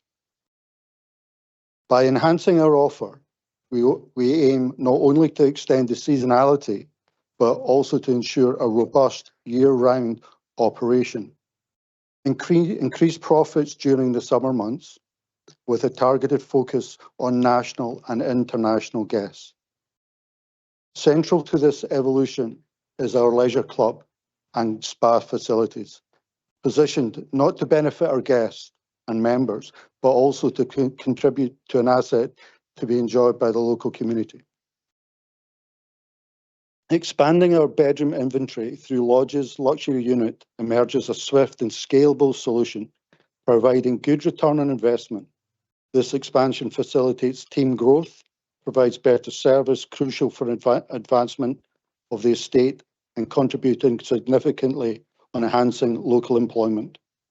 We have made strides towards this already, but becoming a real living wage employer, offering those various stages of their working life to invest in the career through our partnership with UHI and Perth Academy, and also attracting seasoned professionals to work in a forward-thinking and ambitious environment. Regarding our golf product, past efforts at low-cost membership failed to sustain the necessary revenue for upkeep. We're adjusting our approach, prioritizing value and quality over cost-cutting measures. This strategic shift aligns with an overarching vision for the estate, a forward-thinking 21st century design and plan, and restoring Murray's Hall Country Estate to its former glory. Our plans are flexible in an ever-evolving market. It allows us to pivot swiftly, adapting to changing business dynamics, be it slow or acceleration, ensuring adaptable and resilience in our operation. We have engaged extensively with the local community and our neighbours, going well over and above the statutory pre-application consultation requirements. This includes public exhibitions, information sessions, site visits, tours, local residents and stakeholders, and regular updates via our bespoke website. In our essence, our vision is clear: to transform Murray's Hall into a thriving, year-round destination of quality, value and sustainability, and provide Perth with a much-needed requirement for a 4-star hotel. Thank you.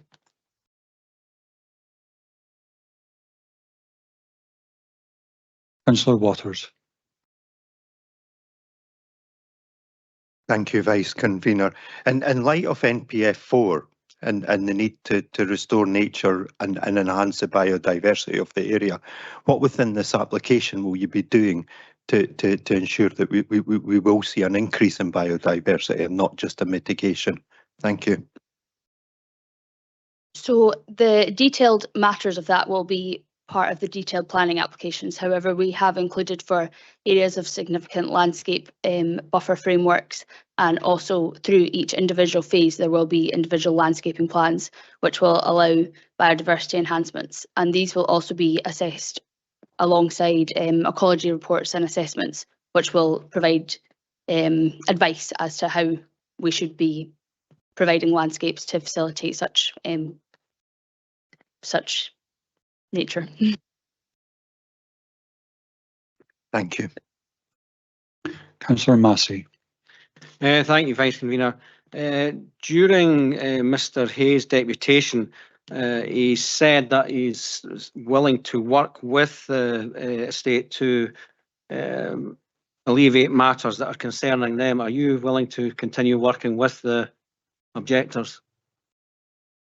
Yes, definitely. And through each individual application that comes forward, there will be more opportunity to speak with local residents and anybody who has an interest in the site. Councillor Brun. I'll take one question at a time and I'll come back to you for your second. Thanks, Vice Convener. The first one's very easy. Just to clarify, are the facilities open to non-residents? At the spa, the zip wire, the clay, is it all going to be open to non-residents for use? everything open to non-residents, guests and members. Yeah. Councillor Harvey. Okay, thank you, Vice Convener. I'm not sure whose question this goes to, but just number 14, the kind of solar farm at the top. What presently is the land being used for? Is that part of the golf course?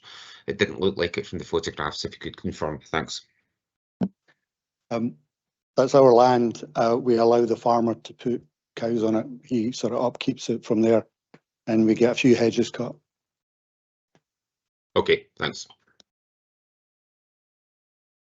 Councillor Cuthbert. Thank you, Vice Convener. Yeah, just wondering, there was an application, I think it's 2100508, which was also in principle. That was withdrawn following advice from officers that the nature and extent of the residential element proposed was significantly contrary to the Green Belt policy. So I'm just wondering, we've heard from some of the representations that they're concerned about these holiday lodges becoming residents. What reassurance can you give us on that? That is controlled by one of the suggested conditions where they are not allowed to be full-term residential units. If they were to be, they would require further planning permission, but that is not what is proposed or envisaged. Councillor Allen. Thank you, Vice Convener. A couple of deputations have made comment about the size and scale of the spa. Can you give us some indication as to why you've gone that way, and if there are further considerations to work with the local community to understand and recognise their concerns? The spa's got 8 treatment rooms, which is not large. So I don't know what you would call big or small. The building is a leisure club and a spa. The difference with this going the quality route is the spa is separate to a leisure club. So that would be the only size difference in terms of the size of the building. That's because we want the leisure club to be open to local residents, members and hotel guests. And if someone wants a bit more of a relaxing time, that's where the spa is there. So in terms of the size of the building, it's not a large spa. To give you an idea, it's a third of the size in spa treatment rooms as Gleneagles. Councillor James. Thanks, Vice Convener, and thanks for the presentation. My question comes about from the concerns of a couple of the residents that have spoken, who live, I'm looking at the map that was left up on screen, live in the area number 10.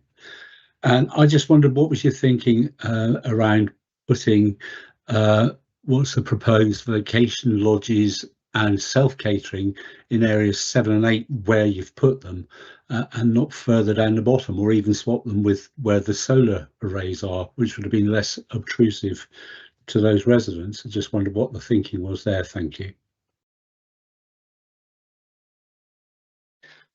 We've positioned the holiday lodges so they're close to the hotel, the amenities, and also next to the spa, so the spa will have food and beverage outlets as well from there.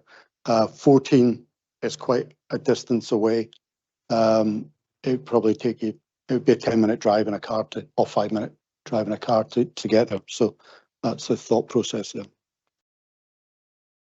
Can I come back on that, please? On you go. Thank you very much. No, I suppose, you know, the solar panels was probably the wrong idea.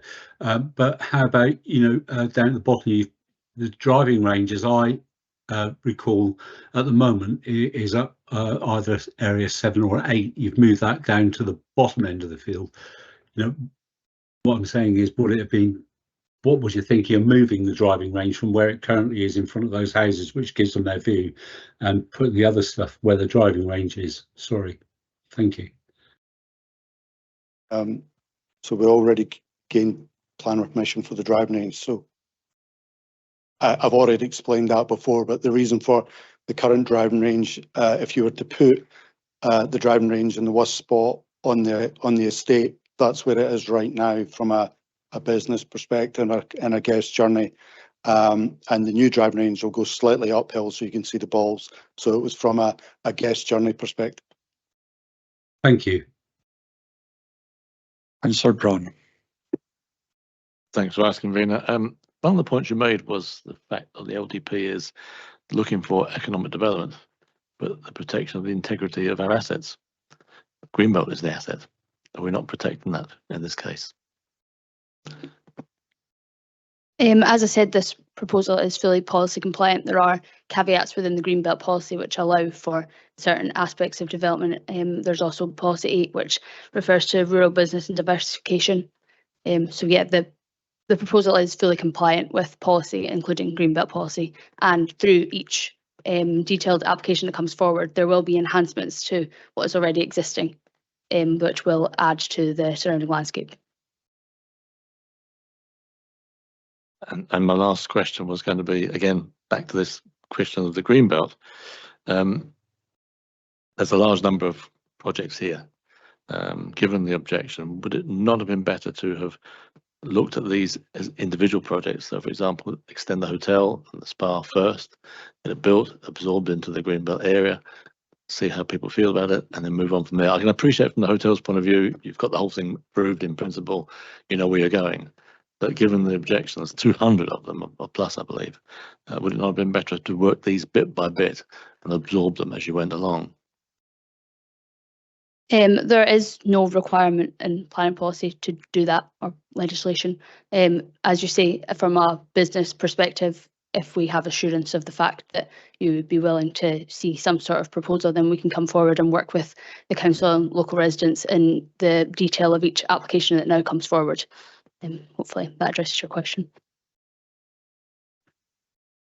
There appears to be no further questions. You're free to go. Convener, there's no further deputations on this. I'll hand back to you. Thank you, guys, Vice Convener. Members, do you have any questions for officers? Bailey Williamson. I was just seeking reassurances on the conditions 21 and 22 from regarding the health and safety executive and their objections. Will they come back to planning, or will they be done under delegated powers? Yeah, so obviously they're concerned about where buildings, etc., will be sited themselves. They don't want to see any foundations or the likes within their consultation zone. So once we have the detailed applications before us, we will reconsult with them to check that they're happy.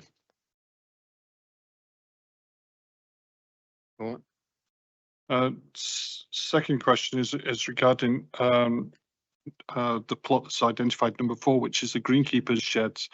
I don't see any conditions within the report of handling for storage of diesel, fertilizers, and indeed washing greenkeeping equipment down there, and how that residue is going to be captured. I'm sure Murray's Hall will be doing the right thing, but I'm just wondering whether, when a more detailed proposal comes back, whether that will be included in the conditions. Thank you. Those matters, as you'll appreciate, are controlled under other legislation as well, but when the details of what those proposals are come forward, they would be assessed under those submission of matters specified in conditions, and we would undertake the normal consultations such as with our environmental health colleagues. Councillor Braun. Yes, sorry, Convener, about AQ. It's just a fingers tap, but another question, I suppose you could say. I'm querying something that Mr. Scott brought up on condition 13 regarding the ecological surveys. These are normally done from LRB point of view. We've always asked for these to be done before we make a decision. Should that not be done now before it's come forward? Are those Mr. Pandel and Mr. Fogg to query that one?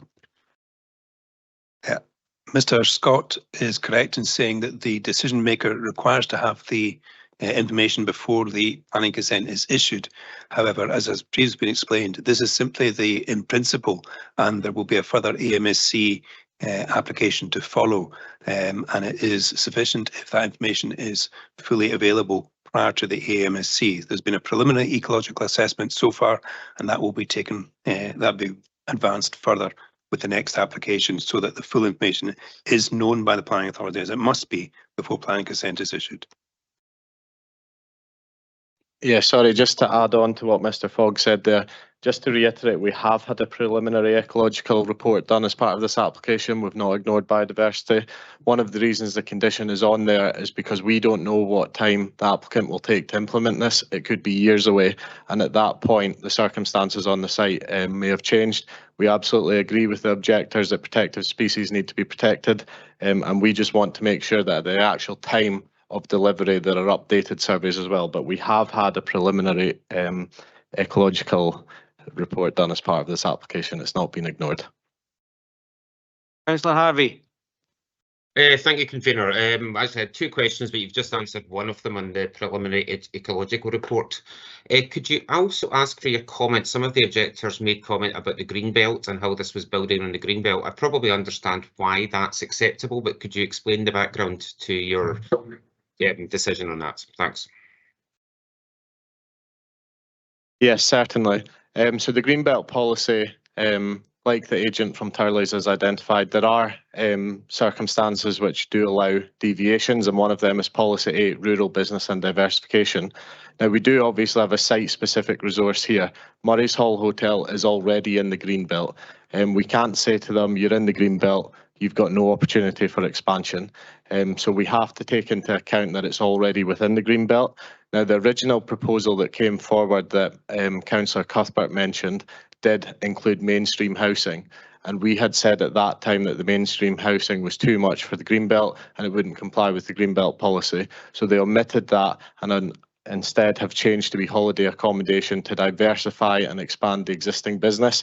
And from our point of view, we consider that to be compliant with Policy 8, Rural Business and Diversification, which would allow them to do it within the Greenbelt. But like I say, we have to take into consideration that the hotel is already within the Greenbelt, so we can't just say to them no expansion permitted because you're in the Greenbelt. Okay, thanks very much. Thank you, Convener. Relating to the ecological survey you mentioned, just want to reaffirm that it is a restoration, not just protecting the species that are there, but it is an enhancing the biodiversity, and as the more detail comes in, it's absolutely, if we're minded to pass this, that we're absolutely minded that there will be a need on the applicant to absolutely ensure that there's an enhancement in the biodiversity and nature within the area. I have a second question as well when available. Thank you. Yes, absolutely. As some of the objectors correctly pointed out, National Planning Framework 4 goes beyond just mitigating it. You also need to do some enhancements. So we would be absolutely looking to see that as part of detailed applications to ensure compliance with NPF 4. Councillor Allen. Thank you, Convener. I think some of my questions probably been partially answered, but I'll ask it anyway. The deputation has made many claims that the proposed development is outside NPF 4 and LDP 2. In many instances, especially in relation to the green belt and biodiversity. I think you've covered most of those points. Mr. Panton, can you just give us some assurances that appropriate conditions will be implemented before detailed approval? Yes, absolutely. Councillor Cuthbert. Thank you, Convener. Yeah, I'm sort of dwelling on the Greenbelt aspect here on this question. I'm not sure that Policy 8 and Policy 43, which is the Greenbelt policy, one doesn't trump the other, if you like. They're sort of sitting next to each other. I can't actually see any sort of reason within Policy 43, the Greenbelt, that actually permits this. The nearest that I can find is that it says that it can be demonstrated development either supports an established use or develops a new business within the Greenbelt, which has direct relationship to the land. Now, I think the operative word there is supports. I'm not sure this is a support. This is more like a complete redevelopment of the hotel. So I'm just looking for the rationale behind that.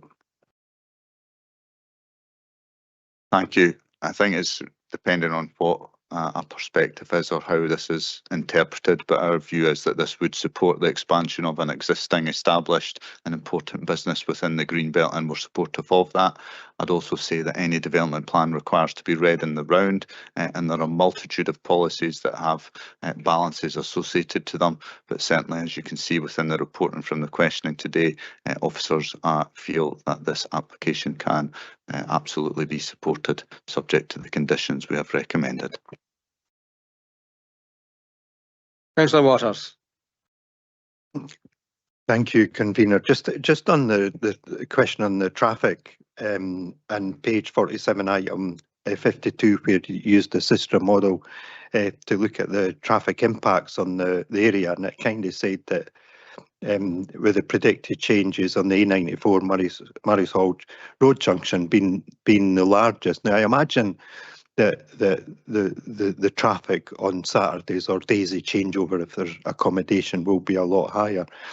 Is there no potential to have a condition in here that looks at potential a road upgrade there if required, or has anybody looked at the potential upgrading that junction? Thank you. Mr. McLean, could you take that one? Thank you, Councillor. With regard to your question regarding upgrades to the public road network, we do have a condition for that, condition number 5, which is mitigation for the public road network. So if there was any need for the junction to be upgraded, it could be incorporated in that condition, and hopefully that answers your question.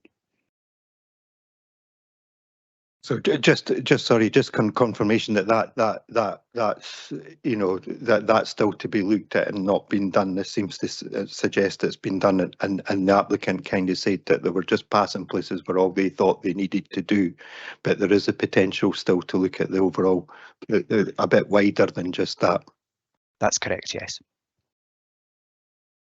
Maybe just to add to that, Councillor Waters, remembering this is an application for planning permission in principle and the quantum of development is not set, therefore the volume of traffic may be adjusted as a result of individual applications, and would need to look at on that basis. So at this point in time, it's not appropriate or possible to fully consider what the traffic implications will be on the exact quantum of development that will come forward. It may be more or less than is anticipated in terms of the indicative indications. Councillor Cuthbert. Thank you, convener. Yeah, again, looking at the sort of legislation in terms of the pack of cards that planning policies are, my understanding is that MPF4 is the ace in the pack. There is a policy which is policy 8, which is green belts. I couldn't actually see a policy that permitted this under MPF4, so perhaps you could tell me where that one actually fits in. Yes, I'd direct you to policy 30, tourism of National Planning Framework 4.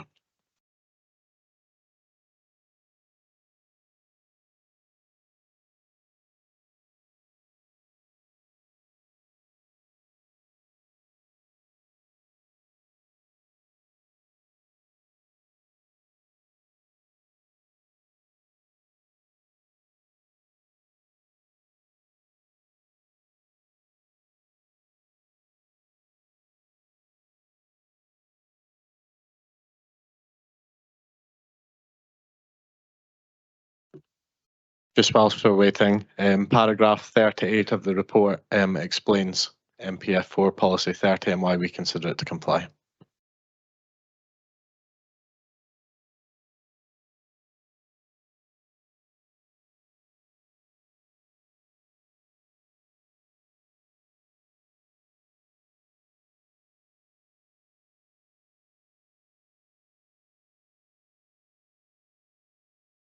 If I may come back on that, in terms of policy 30, it says development proposals for new or extended tourist facilities or accommodation, including caravan camping sites in locations identified in the LDP, will be supported. Was this identified in the LDP?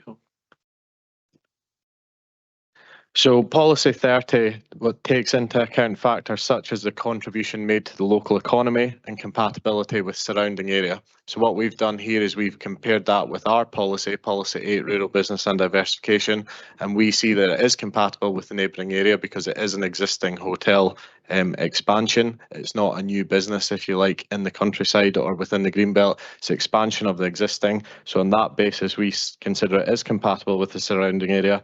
And obviously, it's going to have strong economic impacts, as the applicants have already pointed out today. And maybe as an addendum, looking back at policy, there are points in there which we feel that the application meets as well, particularly that relating to outdoor recreation, play and sport and leisure and tourism uses, and developments that provide opportunities for access to the open countryside. So again, it may well be how you are interpreting the wording, but our interpretation of the wording is that we see that there is support within those relevant policies. Councillor James.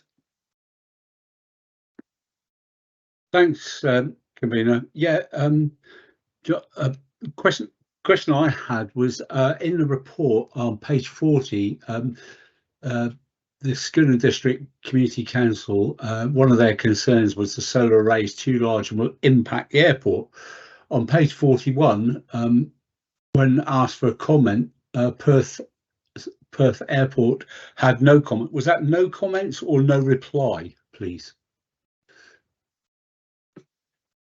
We have an agreement with Perth Airport. If they do not respond to a consultation, we take that on the basis they have no objection. But what I would say, just going back to that, condition 24 requires a glint and glare assessment to be done when the solar array application comes in. And at that point, we would fully consider the impacts upon not just the airport, but neighbouring residential receptors as well. Okay, thanks. That's what I was getting at, was the glint and glare. Thank you. Any further questions? Councillor James. Yeah, sorry, I should have just asked the second one while I was there. Another one for Sean. Area 10 again. Sorry to go on about this. It's where we've had the deputation from today. Around that, you've got landscaping, according to the map. It says landscaping framework. Do you know what that is? Is it bunding or is it trees? And will it, you know, at the moment they have quite a view there. I'm just wondering how that will affect their view. Thank you. Thank you. I think my answer to that would be that no detail of what is proposed or the form that it will take is yet set out, because this is an application for planning permission in principle. So the details of that landscaping scheme, if it is indeed within that area, because again, the master plan is not being approved, these are indicative areas where the applicant feels that they may wish to pursue those things, but will be subject to further applications. So we don't have that detail at this point in time, but when we did, we will fully assess it. Thanks, Christian. I should have known that. Thanks. No further questions? No, none coming in. Can I ask for a motion?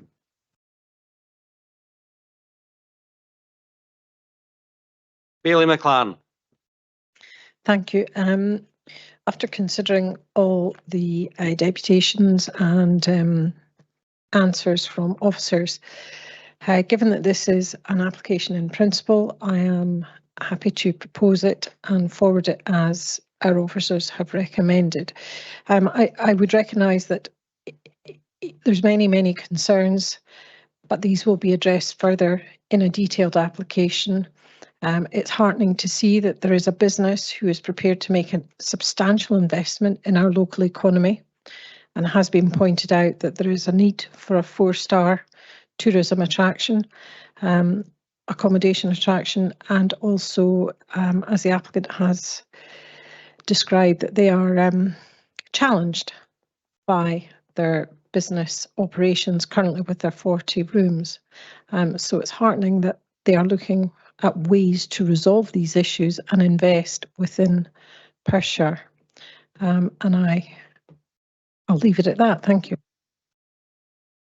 Councillor Illingworth, your second on the motion. Thank you, convener. I think this development will support and promote business growth, business and place innovation, and investment in both our urban and rural areas, as in the council's corporate plan. Thank you. I ask if there's an amendment. Oh, sorry, Councillor Braun. There's a point of order from Councillor Cuthbert first. Point of order, Councillor Cuthbert. Thank you, Convener. I was going to ask for a 5 to 10 minute recess to confer with the legal advisor, because I'm minded to put forward an amendment, but I want to go through the basis of what I'm proposing. Can you wait for Councillor Braun's amendment? It might be exactly the same as yours. I was going to include Councillor Braun in the discussion so we can make sure we're aligned. I'd like to hear Councillor Braun's amendment first, just in case. Puts me on centre stage. Thank you, Convener, for that.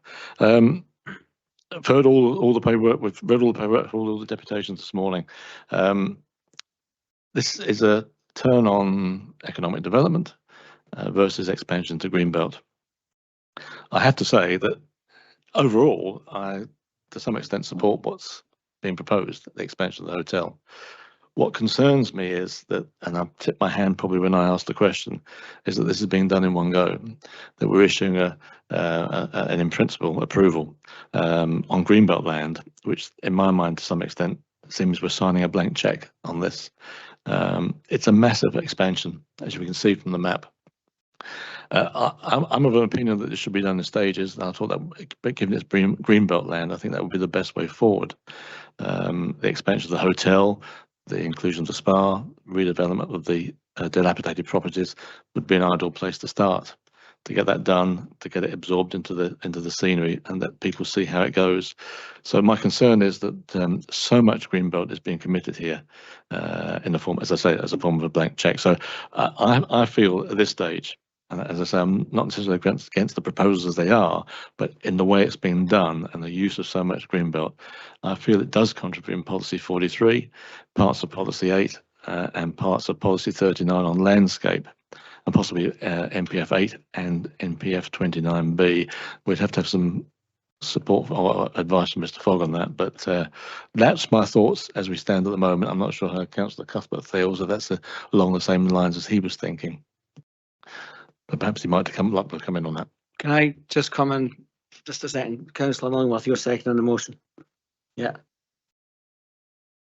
You've already seconded. You've already seconded the motion. Yeah, sorry. Okay, that's okay. We've established that. Yeah, it's broadly in line with what I was thinking, but I was going to try and frame it correctly with the legal advisor, basically, rather than doing it in meeting and have a short recess so people can go to the loo or whatever. Okay, we'll have a 10-minute recess. Thank you.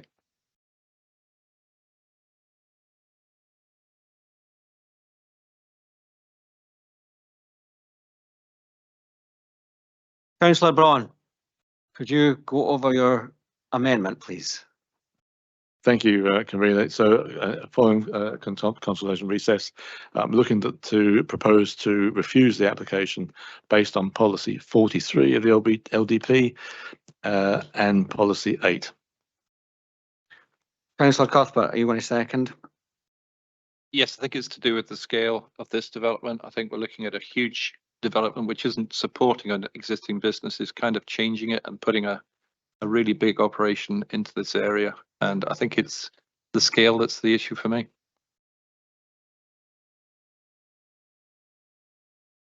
Do we have any second amendment? No. Sorry, Convener, just before we move on, can I just check again with Councillor Braun? I heard you refer to policies 43 and 8 of LDP2, but was it NPF 4 as well? Yeah. Okay. Thank you.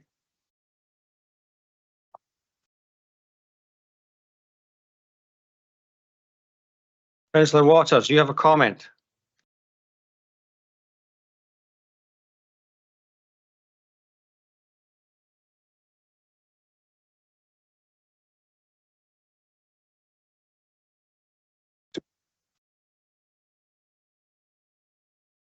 Is this the appropriate time to make a comment about? Yes. No, I'd like to make a comment. If this is the appropriate time, I'm quite happy to do it. Considering the application and and the scale before it, and I do agree with Bailey McLaren on this. It is an economic opportunity for Perth and Kinross and within the area. I think there's a real responsibility that will sit as the detailed applications come forward, and nature restoration and enhancing biodiversity. The enhancement of the biodiversity has to be in line with the scale of the development, and there's a real responsibility when these applications come forward that there is a real focus, not just a side kind of tick a box type thing, on ensuring that there is a net gain, a clear net gain from tree planting, various other projects to ensure that the biodiversity will be enhanced and nature increased. Thank you. Thank you, Councillor Waters. I would just make the comment myself that this is an in-principle application.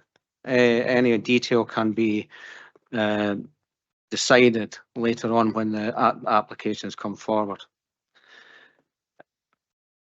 Bailey McLaren, do you want to sum up your motion?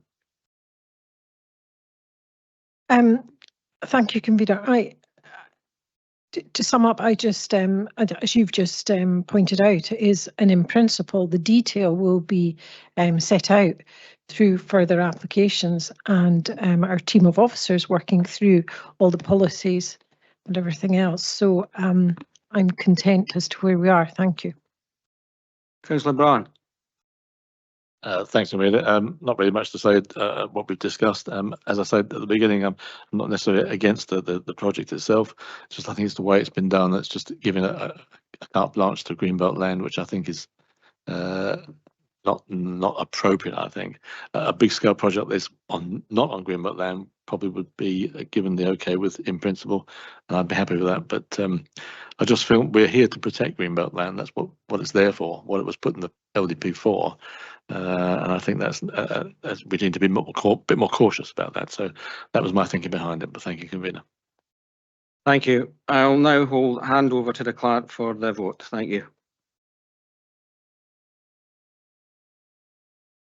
Thank you, Convener. As we've heard, the motion is advanced by Bailey McLaren, which is to approve the application in accordance with the Director of Planning's report of handling, and that motion is seconded by Councillor Illingworth.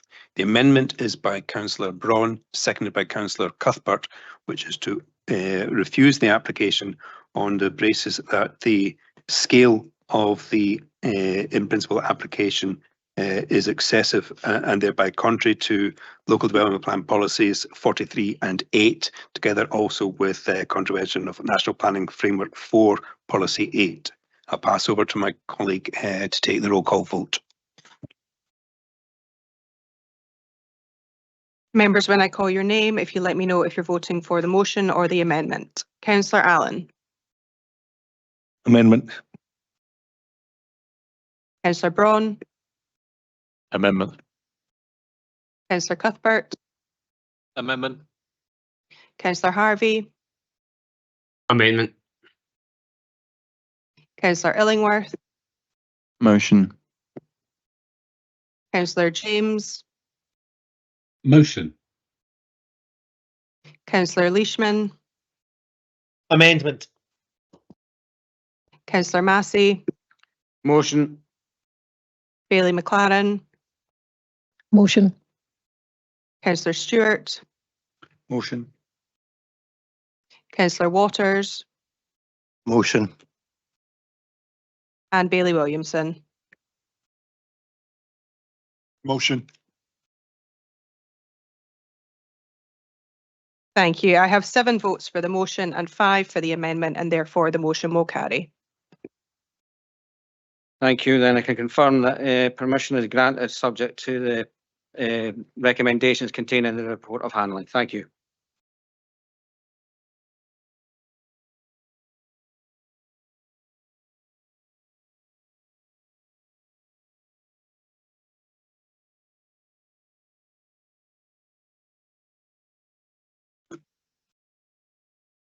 Right, the next application.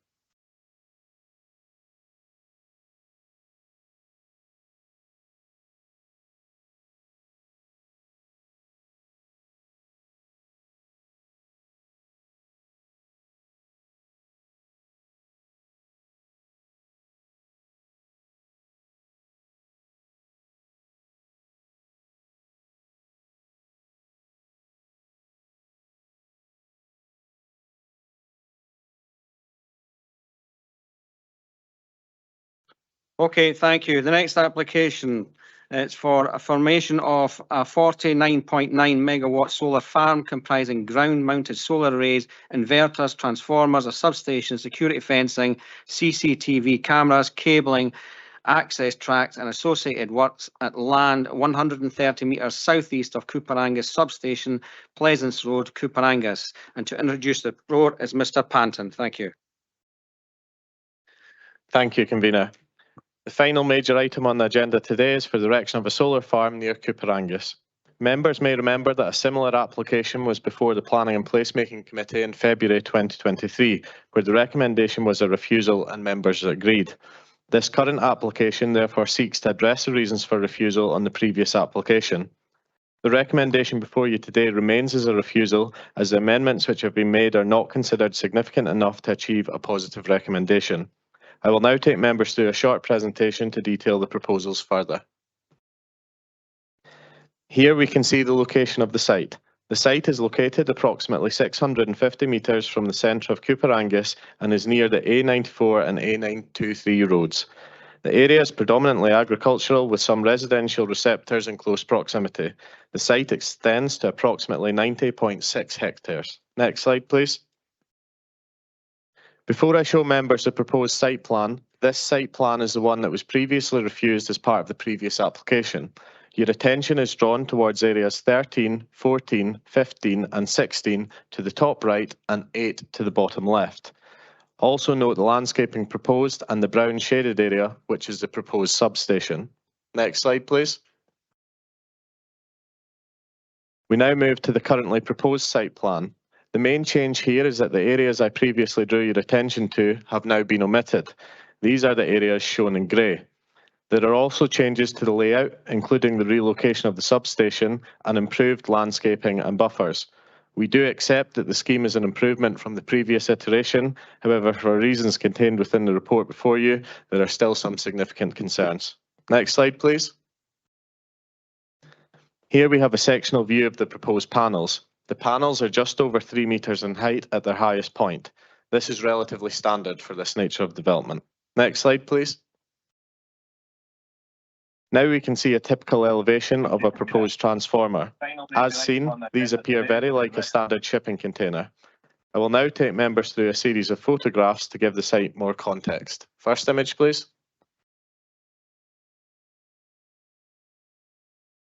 This first photograph is taken from Lower Pleasance Road, looking east towards the A94 road. As seen, the site is currently in agricultural use. Next image, please. This next photograph is taken from the northeast corner of the property at Balgershow, looking northwest towards Cooper Angus and the A94. Cooper Angus is shown by the orange arrow. Next image, please. Here we can see the view looking towards Cooper Angus from the north side of Pleasance Road. Again, Cooper Angus is shown by the orange arrow. Next image, please. This final photograph shows the view from Balgershow Farm, looking west towards the A94 and Mains of Keithick. Next slide, please. Thank you, Convener. That now concludes my presentation. I will now leave members with the proposed site plan for reference. Thank you, Mr. Patton. I'll now hand over to the Vice Convener for the deputations procedure. Thank you. Thank you, Convener. Can I call Mr. Galloway? Mr. Galloway, you have 5 minutes for your deputation. I'll give you a prompt after 4 minutes and I'll start the clock when you're ready to go.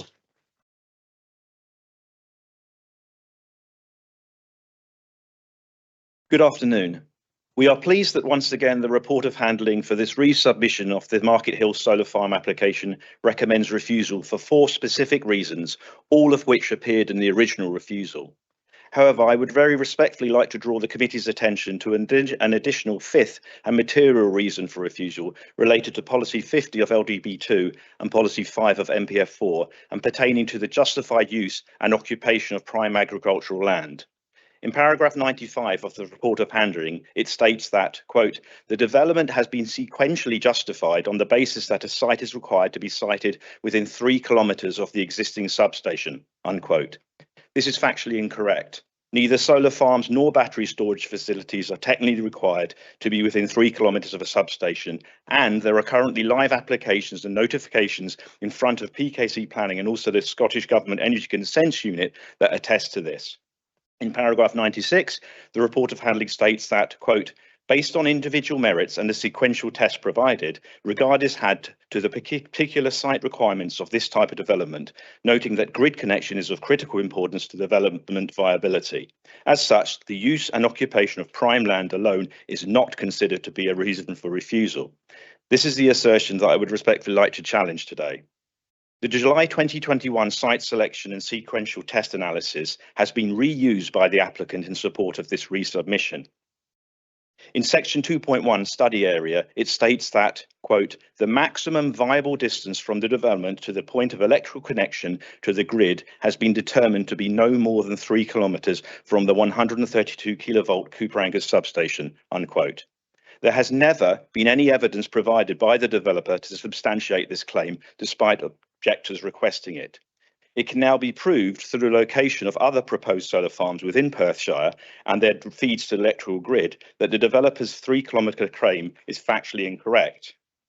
PKC planners will be aware of the forthcoming application and public consultations that have already taken place for the 49.9 megawatt solar farm at Milton of Calais, the plan of which was discussed and minuted at the meeting of this committee on the 25th of January 2023. The Calais solar farm is more than 4.5 kilometres away from the Cooper Angus substation. The Calais developers, Solar 2, have been happy to share all information relating to their grid connection in writing, and I quote, Solar 2 is currently in discussions with SSE over the grid connection, which will be in Cooper Angus. The connection from the solar project will be buried underground cables and follow the road network or field margins up to Cooper Angus, unquote. The viability and site location of the Calais solar farm proves that the proposed Market Hill solar farm location, so close to Cooper Angus town, is not a technical requirement or necessity. This information therefore contradicts paragraph 95 of the report of handling assertion that the use and occupation of 173 acres of prime agricultural land has been, quote, sequentially justified on the basis that the site is required to be within 3 kilometres of the existing substation. Therefore, it should follow that once it is established that the 3 kilometre sequential justification argument is unsupported, as is provably the case with this Market Hill solar farm, then logically the use and occupation of prime land alone should become an additional and material reason for the refusal of the Market Hill application. It is in the case of the Market Hill solar farm, it is simply the financial interests of the developer and 2 landowners that are driving the desire to develop this solar farm so close to Cooper Angus town. The preference in MPF 4 for renewables over agriculture is only the case when there is no alternative site. In the case of the Market Hill solar farm, there are alternative sites, Calais solar farm for one, and not least the Keithick solar farm just across the A94 from Market Hill, which has already been approved by the Scottish Government Energy Consents Unit. To be clear, this is not an objection to any renewable energy developments. It is an objection to this solar development on this wholly inappropriate site when more appropriate alternatives do exist. Therefore, I'd be most grateful if this committee would consider adding the unjustified use and occupation of 173 acres of prime agricultural land as a further reason for refusal, since this is contrary to both Policy 50 of LDB2 and Policy 5 of MPF 4. Thank you very much for the committee's time, and I'll be very happy to answer any questions that you might have. Thank you.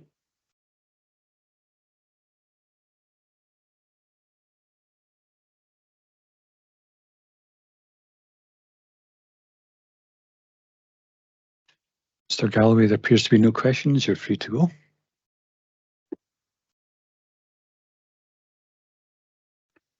And I call on Mr. and Mrs. Button.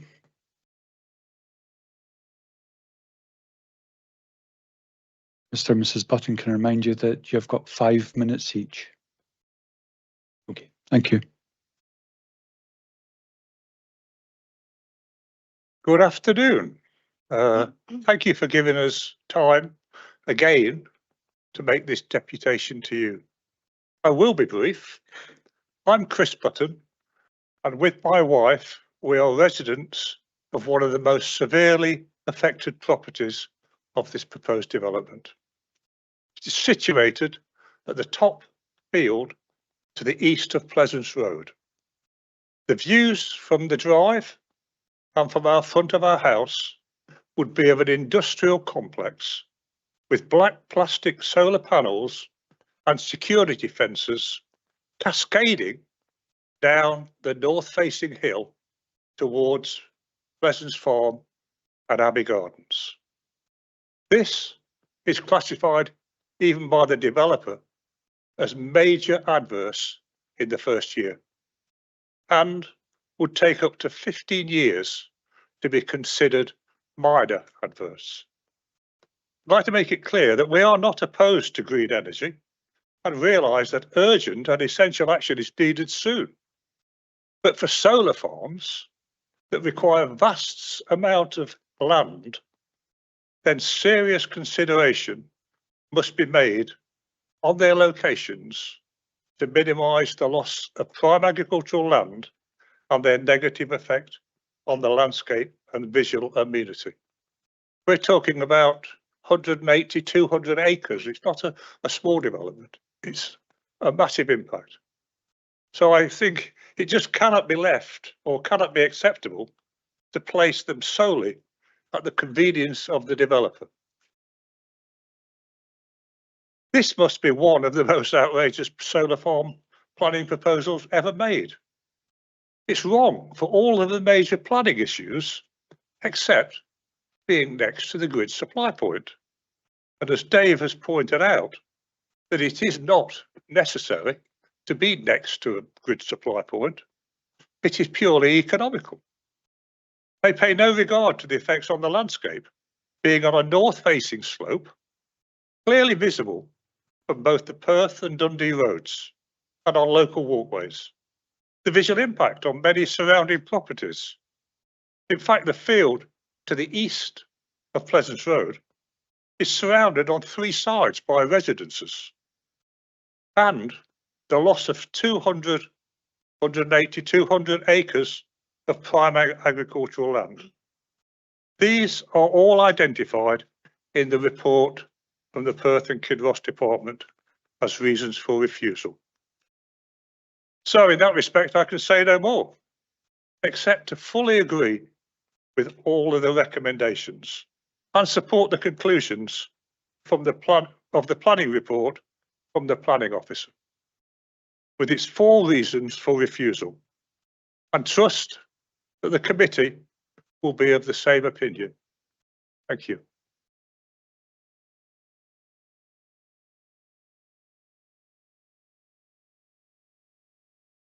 Good afternoon. Thank you, convener, for us giving us this opportunity again to speak.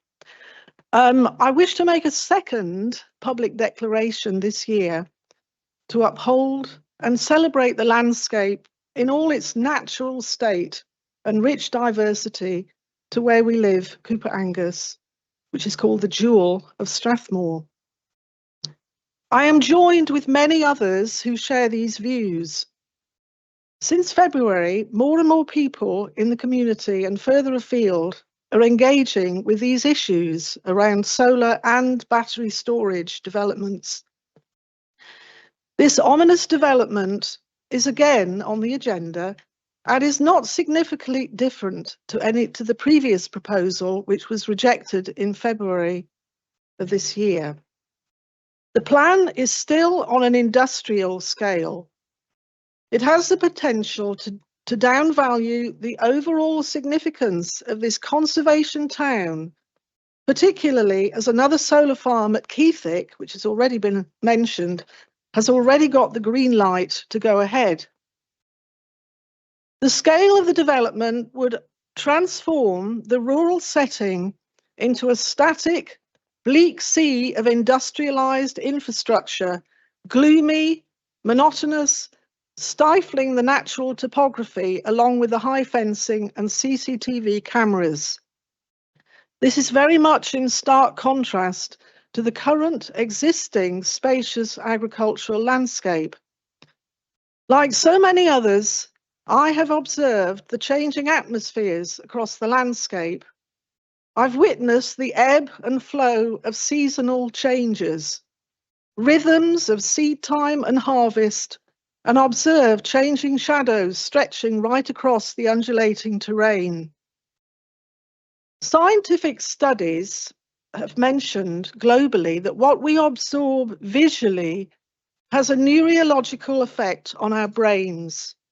Nature and landscape provide an immersive experience, engaging the mind and respite from other concerns. Connecting with the environment is vital to our mental health.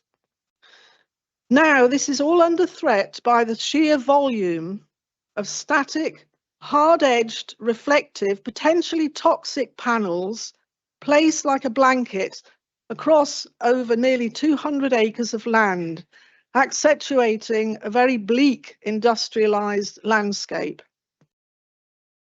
It's sadly ironic that solar farms are being introduced as a way to mitigate the effects of climate change, but potentially they can fall victim to severe weather conditions.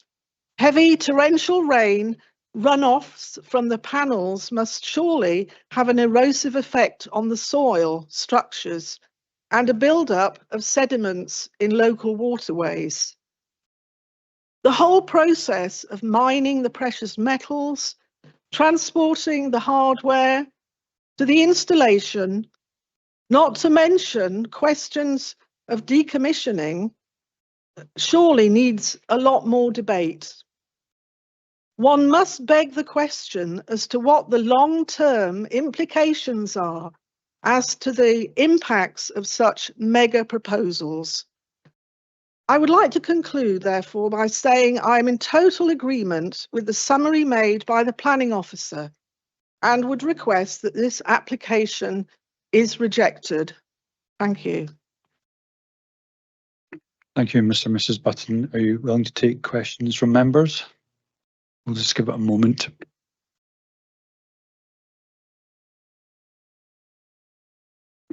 Appears to be no questions. You're free to go. Have we got Mr. Phillips on the telephone? Mr. Phillips, could you star 6 to unmute your phone? I've just pressed star 6. Can you hear me? Loud and clear. Mr. Phillips, you've got 5 minutes to make your deputation, and when you start your deputation, I'll start the clock and I'll give you a prompt after 4 minutes to summarise in the last minute. So when you're ready. That's fine. Thank you very much. Thanks to everyone for their time here today. I wasn't actually going to make a deputation. I just wanted to make myself available to committee members in case they had any questions. So that was it. Thank you. My apologies, Mr. Phillips. That's my error. I'll give a moment for members to populate our chat.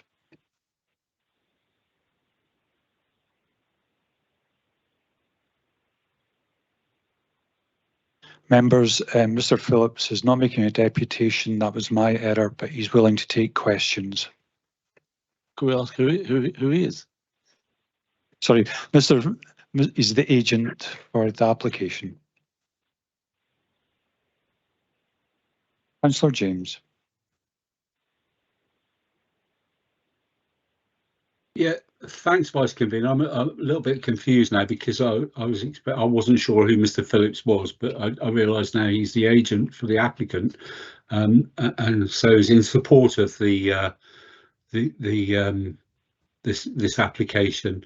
If that's the case, I just wonder if Mr. Phillips could comment on what he actually thinks is so much better with this application, because I'm looking at the two side by side, you know, the one that was refused before, and to me there's no real difference. It's the same area, they just missed off a couple of acres where there's no panels on either side. What do you think is the benefit of this application, please? Sure, thank you. The principal changes that we've made, probably one that's not going to be discussed too much today because it seems to have been accepted by most parties, is that we've redone the flood modelling, agree with the Scottish Environment Protection Agency's previous consultation response, and we've relocated the proposed solar substation to an area that's outside the high-risk flood zones. So that's perhaps a fairly obvious one. In terms of your main point, which is to do with the scale of the development and how it appears on plan, I understand your point that the changes appear relatively minor. I think in area they total about 15% of the previous area within which solar panels were going to be located.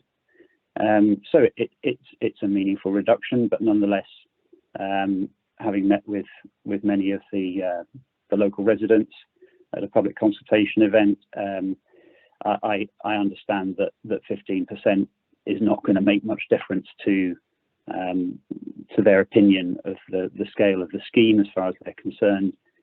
It's still a large scheme that's out of context in the local area. What the applicant's team did following the previous refusal was to, well, firstly appoint a new team, which included myself. I wasn't involved in the previous application, and neither were any of the consultants who worked on the resubmission. We undertook site visits and we looked at the reasons for refusal, and particularly tried to identify where the places on the ground, rather than on plan, the places on the ground from where substantial views of the proposed panels would be obtained from, and then looked at, within the sort of commercial limitations of the proposal. Obviously, the scheme's got to be financially viable. Within that, what we could do to maximise the reduction in local visual effects. And the two fields where we felt that we could make a meaningful difference were the fields that I think the planning officer has highlighted. Sorry, there's a bit of a lag on the Teams broadcast, so about 30 or 40 seconds. So I think I maybe missed some of that commentary. I had to switch to the phone. But yes, I think they'll have highlighted the two fields, one in the north and another one in the south towards Camp Muir, where the panels have been reduced from. And although the reduction is 15%, the change in visual effects, we felt as a team, was substantially more than that, to the point where we felt we had gone a substantial way to addressing the previous reasons for refusal. Does that answer the question? Yes, it does in a way. Vice Convener, can I come back to that, please? If it's a succinct question rather than a discussion. No, it's just for clarification, really. Which thanks, Mr. Phillips, for that, and I take your point. However, I suppose the application that was turned down was for 49 megawatts. We've got exactly the same here. So is it better technology, or reduced area? I don't know.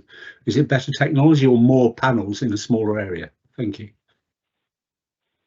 Yes, again, I understand the question. Thank you. So the detail of the implementation of the scheme is still to be decided.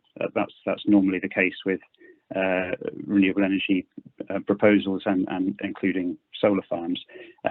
Things like the panel selection, the detail of the layout, the size of the panels potentially. The technology does keep changing, and in short, yes, it's possible to have 49.9 megawatts within the revised area. It was also possible to have that within the previously proposed area. The new layout gives a bit less flexibility to the developer at the point of sort of detailed design, procurement, and preparation for construction. It gives a little bit less flexibility to them in terms of how they will achieve and deliver that 49.9 megawatts, but it's still possible. Councillor Braun. Thanks, Vice Convener. I'm not sure if Councillor James has another question. I seem to have a problem with my system, so I've put 2Q in twice. I'm not sure if that's him or me, but my first question was, you mentioned a public consultation, and I just wondered what the feedback to you was on that.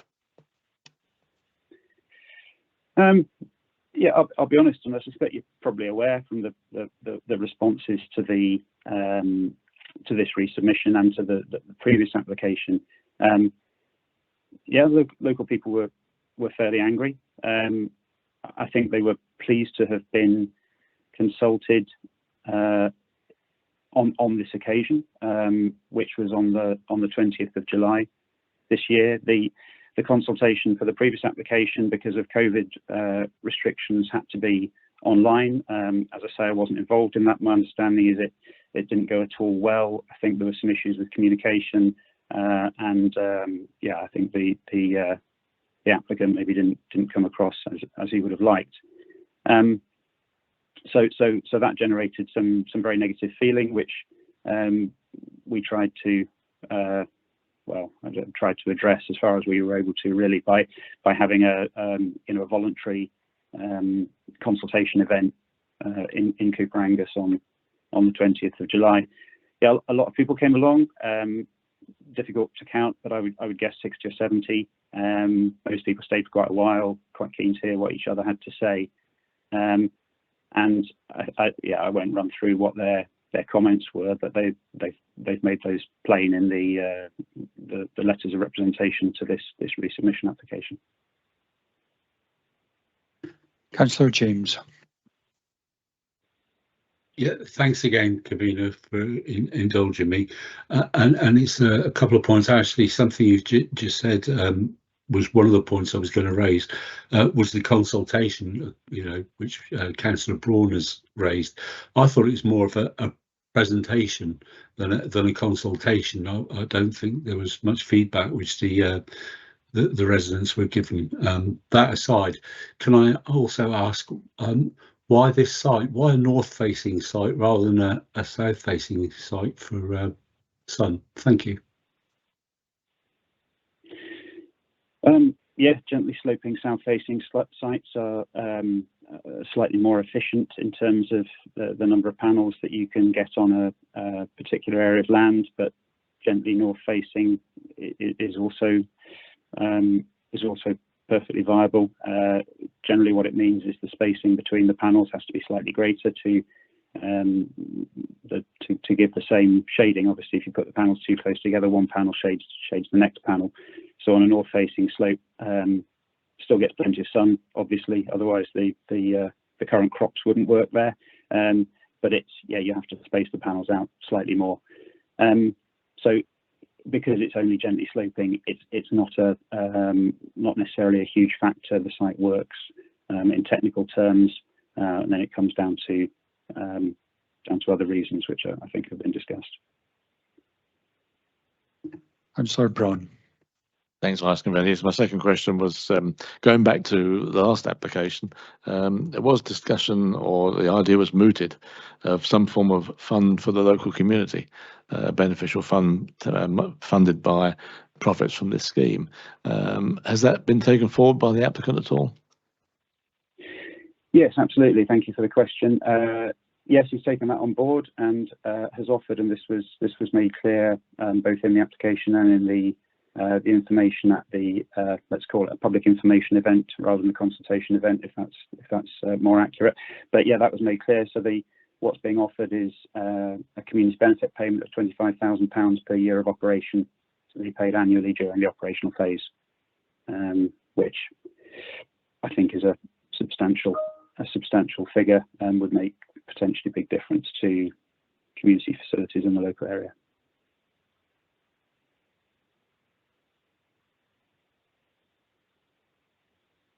Mr. Phillips, there appears to be no further questions. You're free to go. There's no further deputations, convener, so I'll hand back to you. Thank you, Vice Convener. Do committee have any questions for officers?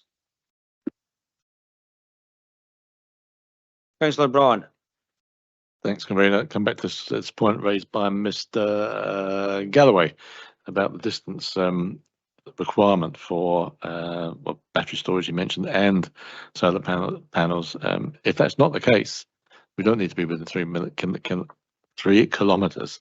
Could we add policy 50 as a reason for refusal? Because it is prime agricultural land. I think it's described as grade 2 agricultural land. I think reason 4 for refusal is policy 50. Looking at the page, I do beg your pardon. Councillor Waters. Thank you, convener. Just a question on process, and more general, where we have a lot more of these renewable applications come forward, and it's to do with the cumulative effect to the applications. And where this one's coming in at 49.9 megawatts, which means it comes towards the council. If it was 0.1 more, it would go to the energy consent unit. And where you have different applications potentially within the same area, going to the energy consent unit and one coming here to within Perth and Kinross planning process. What are the options within that for ensuring that there's that the cumulative effect of these type of applications is being looked at, which I think is exceptionally important. Can we ask for the energy consent unit to pull one in if they've got one, or do we have to wait on them to initiate that to pull one in we've got, or how does that work? Thank you. I think there's two parts to your question there. You threw a little bit in at the end, but cumulative impact is an intrinsic part of planning assessment. So whether it be the appropriate authority of Perth and Kinross as planning authority or the energy consent unit, they would consider known projects that were at a committed stage. What the second point I think you were making was why, in what circumstance would Scottish ministers call in an application that fell below the threshold of national development, i.e. a 49.9 megawatt or less? Well, that would be a matter for the Scottish Government to consider whether or not they felt it necessary and in the national interest to call that application in. Otherwise, they may well leave that to the appropriate authority under standard regulation, which would be Perth and Kinross Council. Councillor Braun. And sorry, convener, just a wee bit of clarification. I think the first part of the question was, do we have any ability to sit and say, here's an application that's 0.1 under, and given that within the papers it does say there's an indicative nature to this application, but do we have the ability to go to the energy consent unit and sit and say, look, we've got an application here. We know you've got two within the same area or one within the same area.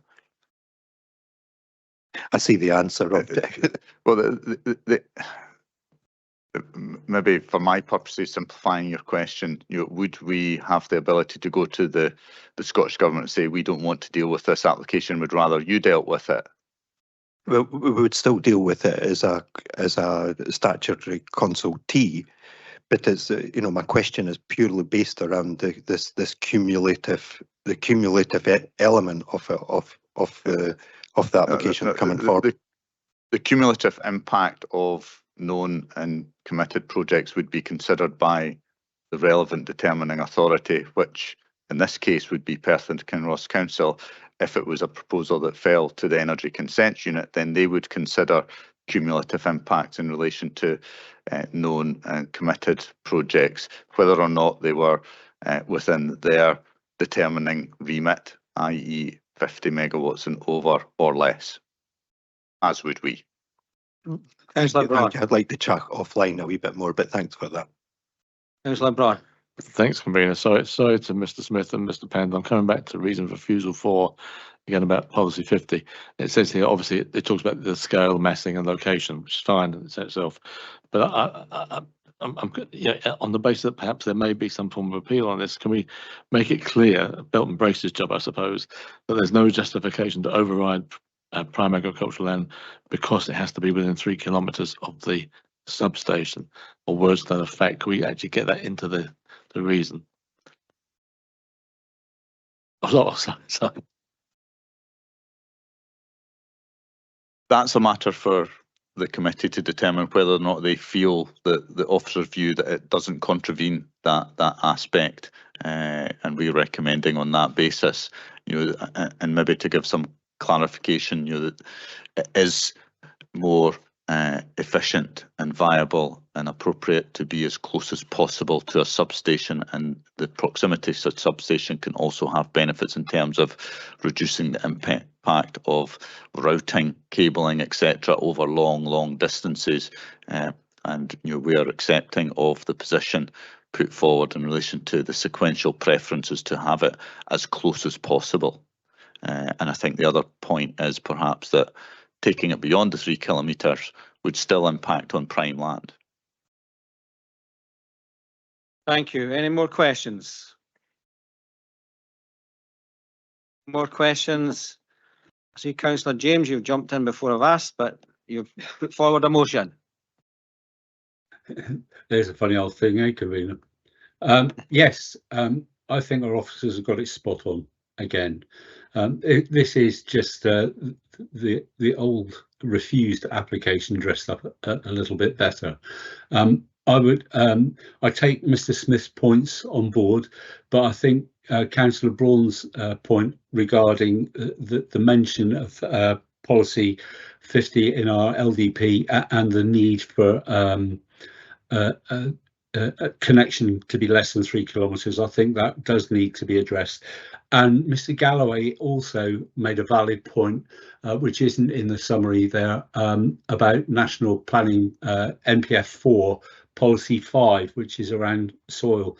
I mean, let's not forget this site, it's 90 acres, or to put it in layman's terms, that's 90 international rugby fields, or 1,800 houses, or you could go on. But anyway, I think our officers have got it spot on, and I would go for refusal on those points, including the NPF 4 policy 5 and the mention that Bob Braun gave just now to the distance. Thank you, Convener. Thank you. Billy McLaren, you're seconding. Yeah, I'm happy to second Ian's motion with the content that he's just outlined. Thank you. I asked if there's any amendment.